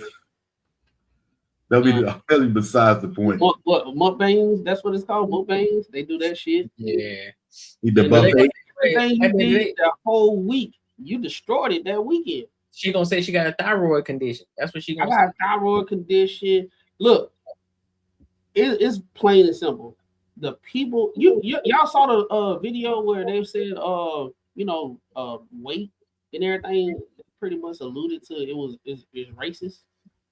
Oh yeah, I saw that. Talking about that black chick who said that shit. Yeah, she was like, "Cause she fat is because white women they have a better situation. But black women, she came up with so many excuses. Go to Diamond Gym with that dude with that beard. He kicked the shit out of Rakai out the gym because he was bullshit. Oh, if y'all know who Rakai is, he's a little young streamer. And he was bullshitting. Buddy take that gym shit serious. And he was bullshitting. And like when you work out, that shit kind of boring. It's boring, but it's 100%. You're eating boring shit if you want fast results. What I see with a lot of women that want to lose weight, they always look for the exciting thing to do in order to lose weight. The new trend, the new fad. And if it doesn't work as fast they want, they move on to the next thing. And before they move on to the next thing, they pig out. Well, that didn't work. Let me go goddamn get the crab boil. No, that's a fact. Let me get the crab boil, and I'll start on the new shit later. But the thing is, I'm trying though. I'm trying. I've been going to the gym for 2 years. Hold on. I'm trying to pull it up now. That's it. I don't know. Weight is racist. Nah, not that one. Rakai? Nah, what Roger sent. Oh, do we got music on it? I ain't played to see if that one had music on it. Yeah, it got a little music on, but we should be fine. Yeah, so you see her channel. You could show her channel name or whatever. My 6-month transformation or whatever. She did all this at home. So she did hiking and she literally just did like calisthenic stuff. Yeah, I ain't gonna play it because I don't know if it's gonna I don't know if her music is cleared for YouTube, but and let's see. She did like a whole comprehensive video. People can go search her up, and she could tell them that she came from the Bantam. Y'all could tell her y'all came from the Bantam Barter Show or whatever. But see, Raw, you done messed up, AA Ron. So that's what I said. You had black women. They were saying white women can lose weight faster. She was just more dedicated. I mean, she said 50 days. If I go in, matter of fact, give me a second. Let me go find this other girl's channel because I got a black one too. Yeah. I done seen black women. I done seen transformation. I know people personally that did a transformation. Yeah, I know a black woman too. And the funniest part is that lady, I just did the short just because it's easier for us to play, but she has a comprehensive video because when she started her journey, she said to hold herself accountable because she didn't want to be like Shorty over here just driving past the gym, worrying about people being inside. What she did, she set up a camera every single day for those 6 months and recorded herself doing her workouts. And she was literally, once she started playing it back, obviously on a day-to-day basis, you don't really see your transformation. But when she started playing it back, she could see, which week it started kicking in or whatever. Yep. And she was holding herself accountable that way. And like I said, there's a black person, if they want to act like, oh, it's just white is right or whatever, I can go get the black one too. So it ain't just one person, and it's also another woman. But go and get that. Yeah, get the. All right, let me go find her real quick. I'll be right back. But no, that's fact. That's facts though. At the end of the day, bro, I know we see a lot of influencers on Instagram, on TikTok. Everybody has their theory. Everybody has their their way of doing it because it worked for them. But when you break it down to the nuts and bolts, it's all about calories in, calories out. Are you being active? The people that you see that are the most active tend to be the ones that's most in shape. Because I'm gonna be honest with you, something that some people may not have noticed. The other black chick who was doing these workouts and something that looked a little when she was running around, she still looked very unathletic. So she looked real stiff. She don't look limber at all. So what are these workouts for? What are you doing? Are you doing it just to be strong? Or are you doing it to be active? Are you doing it to be mobile? So that way, as you get older, because as you get older, you get a little bit stiffer. So you need to be a little bit more limber. And then, and on top of that, you're carrying this weight as well. Shorty, I don't care what you say. You can say, "Oh, you just hate big women." No, that's not the case. If you work out 4 to 5 times a day, a week, there should be no reason. And if you're a personal trainer, you need to look the part. You need to look the part. Now, if you want to use that, if you want to use how big you were if you get small and then you want to use that as a way to help motivate other women who are bigger, it's like, hey, listen, I was your size, but I got here because I did X, Y, and Z. This isn't helping them. All you're doing is comforting them. Because like, okay, well, she's a personal trainer, she's fit, but she's still big. She's still a big woman. She looks like me. You ain't helping them. I don't give a fuck about what the health talk. I don't give a fuck about what the doctor said in regards to health. Listen, you are at your most optimal when you're smaller, because you still are at higher risk of diseases when you are bigger, when you are obese. I don't care what you say. So yeah, we do know people that are smaller that still end up with certain risks. We understand that.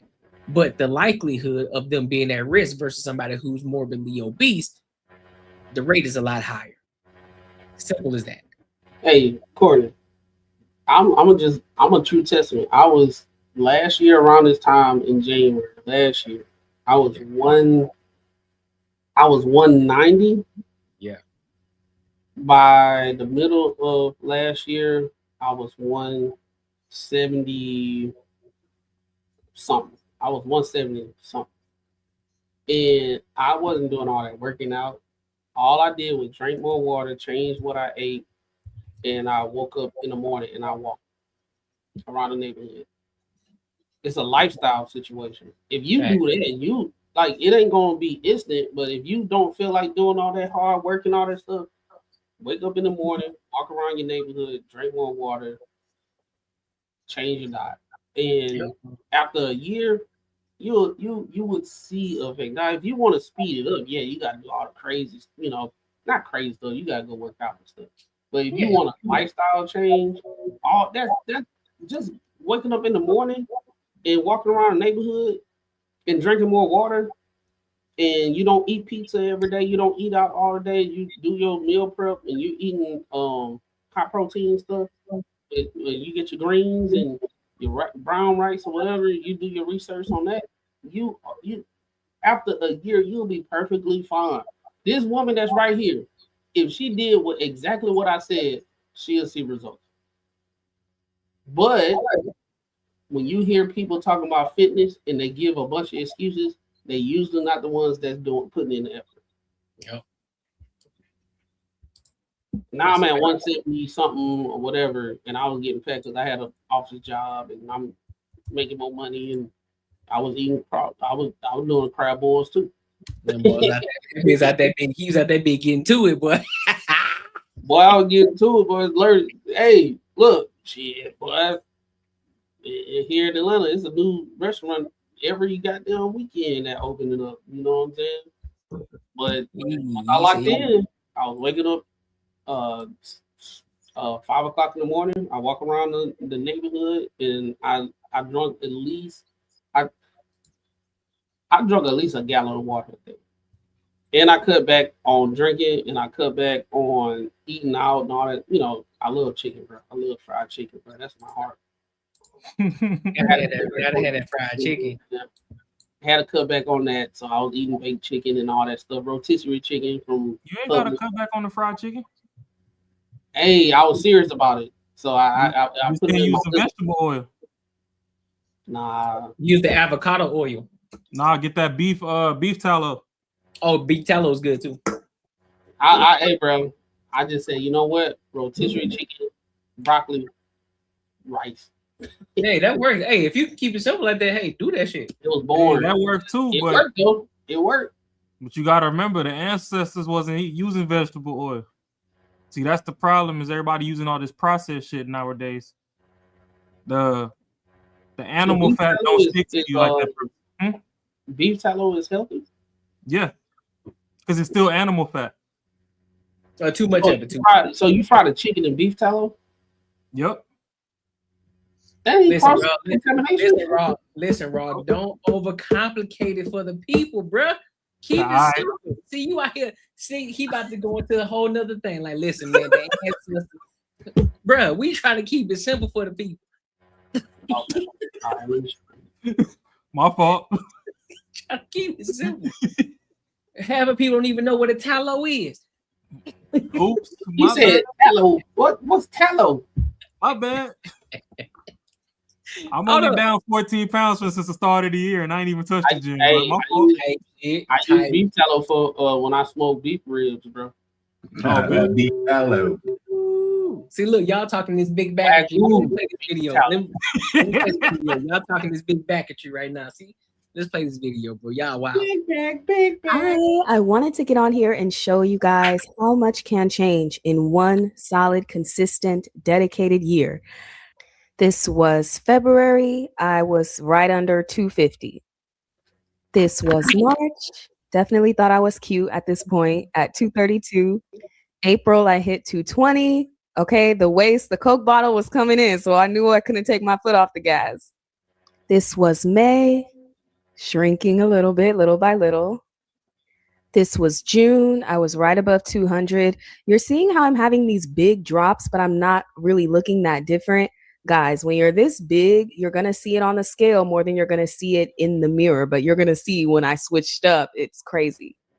July, I was finally under 200. This is when you really start seeing it, women. When you're starting out big and you are losing weight, once you surpass 199, it will start showing in the mirror.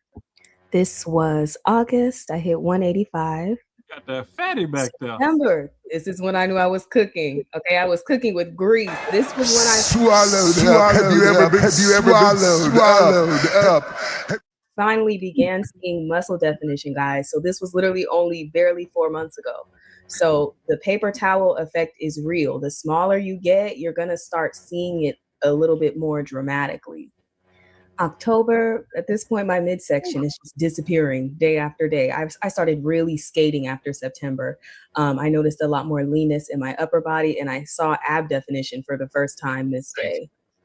November, I'm really leaning out at this point. Upper body, lower body is staying full. Thigh, glute, quad, sweeping, glutes popping. Okay, I knew what I was doing was working at this point, and this was literally only 2 months ago. And December, so you are seeing muscle definition in my arms, waist disappeared. Like I'm Miss Incredible mode by this point. Hips, glute projection from the side is so much more dramatic because of the sumo squats. Fat now is showing mainly muscle. So this is my final form. Artificial intelligence. What? She talking about definition. She forgot to say that she saw that the DMs was popping too. That faded. Aha. People gonna say it's AI. That's why I said artificial intelligence. But yeah, nah, that's Kellyanne Price. Y'all could. That's 12 months. 12 months of work. 12 months. That's y'all why go I said over there like, so that y'all came from Benton Barter. That's why I said, Courtney, I was like, I wouldn't. Nah, she probably was working out. I wasn't working out. I just walked every morning and just changed my diet and drank more water. It took half a year to drop it. I went from 190 to 170 something. But hey, if you don't feel like doing all that working out and stuff, all you got to do is just be more active. That's what I'm saying. Like, but that's what I'm saying though. Like, even this, she went to the gym. You can do this shit at home, bro. You can do all the shit at home. Because to be 110% honest with you, you can still maintain your strength. You can get all the abs. You can get the frame that you want. Push-ups, squats. If you need to add some weight to it, you can easily go on Facebook Marketplace. People selling their shit for $20, $30, $40, $50. You can create you a whole little gym at the crib, and literally, like I said, for under $100. I got hold on, give me a second. Let me show y'all. Let me show y'all something real quick. Cause like, hold on, I gotta show you though. Hold up, give me a second. No, while you get it, I'm gonna just say I got a frat brother. I got a whole kettlebell joint right here. I got some smooth little dumbbells right here that I can do ab workouts with. Everybody said, "Look, I'm finna go ahead and get everything." Damn. You can put in the work. You can do some quick. There's many different workouts you can do with this joint right here. There's many different things you can do with this joint right here. 30 minutes. Calisthenics. 30 minutes, along with some push-ups and some squats. 30 minutes. Hey, well, y'all been telling you tell I ain't got no workout gear. Hey, you put this behind your back. And you really should do this. But yeah, I got a frat brother. He a doctor, and he said you don't need no equipment, nothing like that. He said if you do 4 sets of 20 burpees every day, 4 sets of 20 burpees. He said trying to have you on the prison diet. No. What he said is he knows that you're not gonna be able to do 24 sets of 20 burpees every day. Facts. You force it until you can do it. He said, now when you get to the point that you can do it, just keep on doing it. He said you'll see a dramatic, like it hits everything. It does. It hits everything. He understand, like he said, work towards it, right? I know you ain't gonna do 4 sets of 20 burpees. You're gonna be done by the 10 on the first set. If you just starting out, if that. Yeah. 5. Said, but the thing about it is that's your accountability buddy, right? One day you did on the first set, your goal is to complete 4 sets of 20. Yep. First time you did it, you did 7 burpees. You couldn't do it. Can't go no more. And you struggled to get to that 8, but you have did it. Yep. You keep on doing that every day. By the time you get to the point that you can go through 2 sets, that's the improvement that you understand within yourself. And then you just keep on going. Now you're doing 4 sets of burpees. You in that doing it. That's how you know you progressing. Not only you knowing that your stamina and all that stuff and your endurance is increasing, but you see it within your body because you're knocking down weight and all that stuff. But at the same time, you gotta eat right and all that. Because Pete, this is what you do. Because I agree with that. When you're doing the burpees, on the first one, on the first set, because that's when you got the most energy. That bitch, bro. You do however many you can stop. Like, I bet I can do full out 5. And I know the rest of it there's gonna be shit. So you continue to keep doing 5 for the next 4 sets, for the next 3 sets.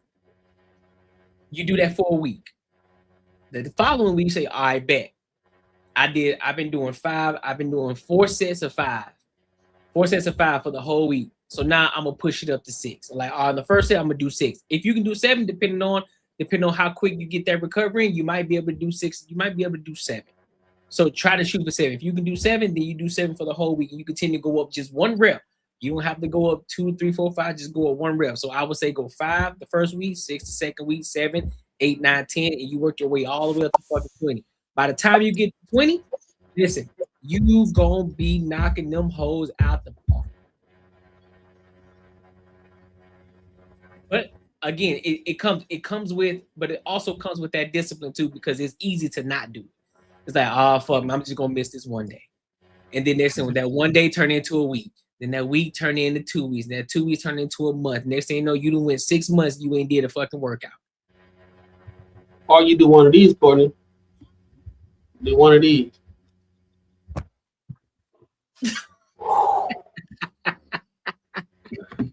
Shit, boy, you start rethinking life. Hell yeah. Do I want to lose weight? I think I'm cool how I am right now. I think I'm good. That first burpee, boy, you be like, I gotta do 20 of these. Oh my god, 20 of these. And just pick time. And just pick the times where you know you're gonna be consistent too. If you're not a morning person, I know a lot of people talk about waking up early. Listen, if you ain't the person that wake up early in the morning, find time where you can do it. Listen, 4 sets. Listen, 4 sets of, let's just say 4 sets of 5, right? 4 sets of 5.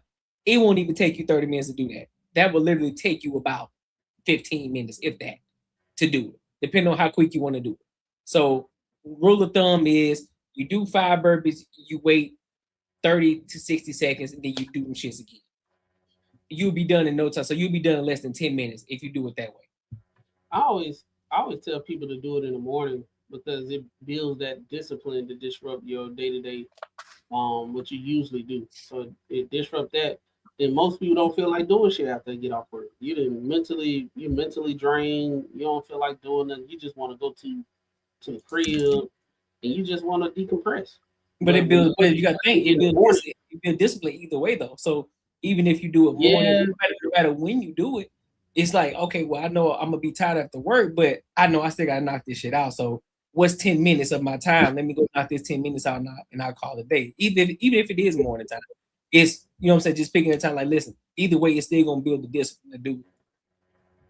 No matter what time, long as you do it in that day, long as you fucking do it, that's what matters. Then you can start really rearranging, like, all right, bet. So I know the best time for me to do is in the morning time, or during lunchtime, or during dinner time, or just before I go to fucking bed at night. Whichever one you know that you can be consistent with. If you know you can be consistent in the morning, do it in the morning. If you know you can be consistent during lunch. Nighttime, do it at nighttime. Whichever know that you know you can meet that time and you can be consistent with it every single day. Stick with that. Yeah, I mean, shit. If you got time to clap cheeks, you got time to do burpees. You got time to eat a crab boil. Yeah, you still got to change that diet. And see, that was a good point that Mac was like, oh, you know, people's complaining that white people lose weight faster or whatever. Yeah. Now you have 2 examples on one channel. Facts. You can go to my 6-month weight loss transformation channel and see old girl do it in the comfort of her home with straight calisthenics and diet. Or you can go to Kellyanne Price and you can see her do it in the gym with diet. And it's still, you know, both sides of the same coin. And when you go over there, tell them that you came from Banter and Barter, and, you know, big them up. Don't go over there putting them down, because they will call you out, especially 6-month transformation. She did a whole compilation video, people talking about, oh, she went and did surgery and it's fake and all this other stuff. Yeah. And it's like, no, the work is there. I know somebody that paid. She did all the new fads and stuff like that. Oh Lord. She even paid $500 a month for a personal trainer, and she still didn't get no results. So that lets you know. No. That lets you know he can come do his job. He tell him what you need to do, but it's on you at the end of the day.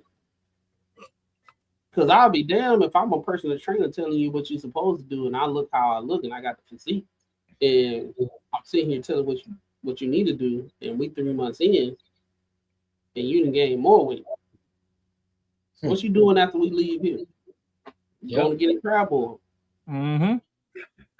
Yep. Like I said, I'm down 14 just off intermittent fasting, and I still drink every pod night. I did that too. My bad. What I said earlier, I forgot. I forgot to tell you I did intermediate. I did 8. No, I did 16. Yeah. I ain't do the 8. I said I can't do that.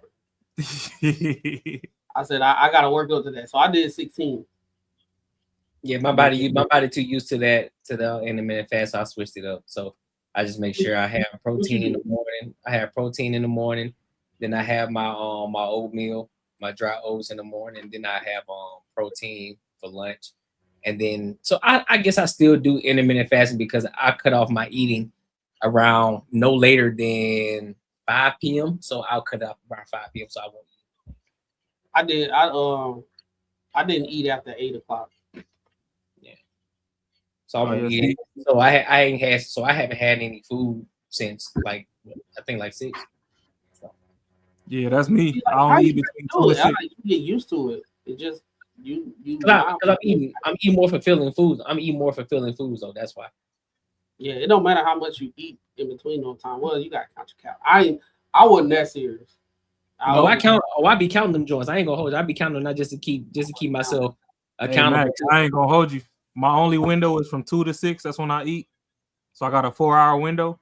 But I still ain't on no super, like, if I want to go eat a whole pizza, I eat a whole pizza. Like, it don't matter. It's just hard cutoff. Once 6 o'clock get here, I don't eat. But then during the other hours, it's a lot of water and like a lot of green tea. Yeah. So yeah, I ain't went into it. Like, I'm pretty sure if I would have went on a diet and just did like salad and all this other fancy shit, I could have cut even more. But right now I'm restructuring my schedule to where I can fit in, you know, an hour or two in the gym and like a 30-minute walk. And once I get those scheduled into my daily schedule, that's when I was going to go with the diet and stuff and go crazy with it. But for now, I've been eating whatever the fuck I want to eat. It's just between 2 and 6. And then what helped with me, Courtney, when I started the landscaping shit, that helped a lot too. That helped too because you was active as hell. Yeah. Mm-hmm. Outside moving, burning calories like a motherfucker. Boy, hot. Atlanta, hot. Mm-hmm. Get home, it's grass all in the goddamn house. Lauren, my wife, she, what is grass? It snowing out there right now? Huh? Is it snowing out there right now? No, it's icy, but that's why we was put on notice, like for Saturday all the way to Monday. Shit. But it's just certain areas in Atlanta that's icy. Shit, they said bring y'all ass into work today. Damn. Yeah. Oh yeah. Anybody got any final thoughts on this one? You can't be a trainer if your back's still big. House real big, back real big. Listen, unless you like that other trainer though, the one who gained weight on purpose just to show how to do it. Unless you like him, that's the only excuse you get because he actually lost it and he's like, listen, I'm gonna gain all my weight back just to show you that I can do it too, and that it ain't as hard as y'all making. So he gained all that shit back and lost it again. That's the only excuse you get. Oh yeah, I'm trying to see if that's what Omni and the Hellcat supposed to be doing because he had lost weight when he was doing his Fed time. And he gained it all back because he said he was going to be working with this one company or whatever with a supplement or whatever the hell. That might be something you can cover tomorrow, Courtney. After he got out of jail, what he doing now? Yeah. But realistically though, like all these people that y'all trying to just finesse people for some money, y'all gotta chill. Like you can't be a fitness coach and you just still big as hell. Like that era is gone. Even Lizzo took Ozempic. Like we done with that shit. Unless it's like one of them girls I be seeing in the Olympics that do the shot put and whatnot, or the actual power lifters that be breaking records and stuff, and you look at him, you like, oh, shorty big as hell, but she walking don't nothing jiggle. She just solid. She's just a female juggernaut. Mm-hmm. I'm not trying to hear it because y'all out here in the gym on Friday and in the club with 3 bottles of Hennessy and that crab boil that Mac talking about on Saturday. Then y'all out here talking about y'all. What's that new chick or like that shorty who who play rugby? The one who was on Dancing with the Stars. Unless you like her, like silent like that. Hey, listen, that's the only excuse you get. Yeah, but them the shorties is Mack trucks. You know, you go spank their booty and it echo and shit, and you sprain your wrist. Like, yeah.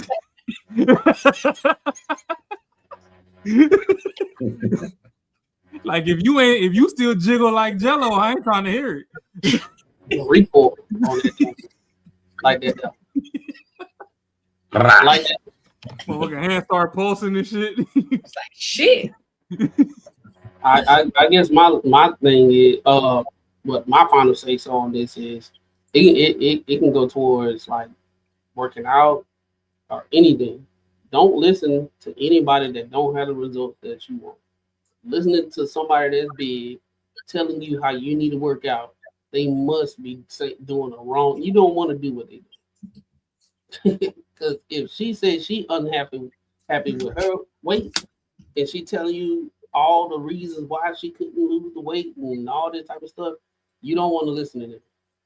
That's right. Go to the people that's gonna put you in uncomfortable situations for you to grow and do the work. I don't think a lot of people got to do work because they if you feel some type of way about your weight, instead of going to the gym, they're gonna tell you to go to therapy so you can cope with the weight that you got instead of just losing it. Eat different. If you want to change it. You don't have to go to a therapist to tell you that you need to lose fucking weight. Hey man, everybody needs to quit treating everything in life like comfort foods. Like, ain't no way you in the gym and you want to be coddled. Certain arenas were created for accountability. You're not holding nobody accountable or being accountable going in there at 220 on your fitness journey, and in 6 months you at 240. Like you hustling backwards. You was supposed to lose 20, not gain. Hustling backwards. Muscle my ass. Because I'm if you putting on muscle, you should have a 12-pack. Like the FUPA 6-pack should be separate from your 6-pack if you was putting on muscle. But if that FUPA done got bigger, then no. Like in that video that you was playing earlier, that shorty that was in that 2-piece red outfit, she did a damn Kendra cam, and her booty had 4 fucking quadrants. Get the fuck out of here. You can't have 3 bags of crab boil on your stomach. That's all I'm just saying. 3 bags. You got anything, Marcus? Man, shit, y'all pretty much said what I was gonna say. Yeah, if you're trying to make change to your life, it's not gonna be easy. And if someone's gonna make it real easy, you would have already done it already, would have worked. So don't think that, you go in a situation that's real comfortable and it's like, you know what, I feel at home, I feel like, I'm making this progress without making progress. You gotta put yourself through some hard times, man, just to understand that that's how you're gonna get there. Because like I said, if it was easy, it would all been done. That's facts. That's facts. Well, put down the crab balls. Well, my good people, crab balls. Appreciate y'all for kicking it with your people. Make sure you like, comment, and subscribe for the algorithm, and make sure you hit the bell notification. Make sure you are here tomorrow in the Courtney Egger Show. We're gonna cook up some more. But if you haven't subscribed to Bantam Bar yet, be sure to go do that right now. You got to hurry up and get us to 1,000 subscribers. We're almost close to 100 of them joints. You feel me? So we got to run it up. All right. So until next time, my good people, I'll holla.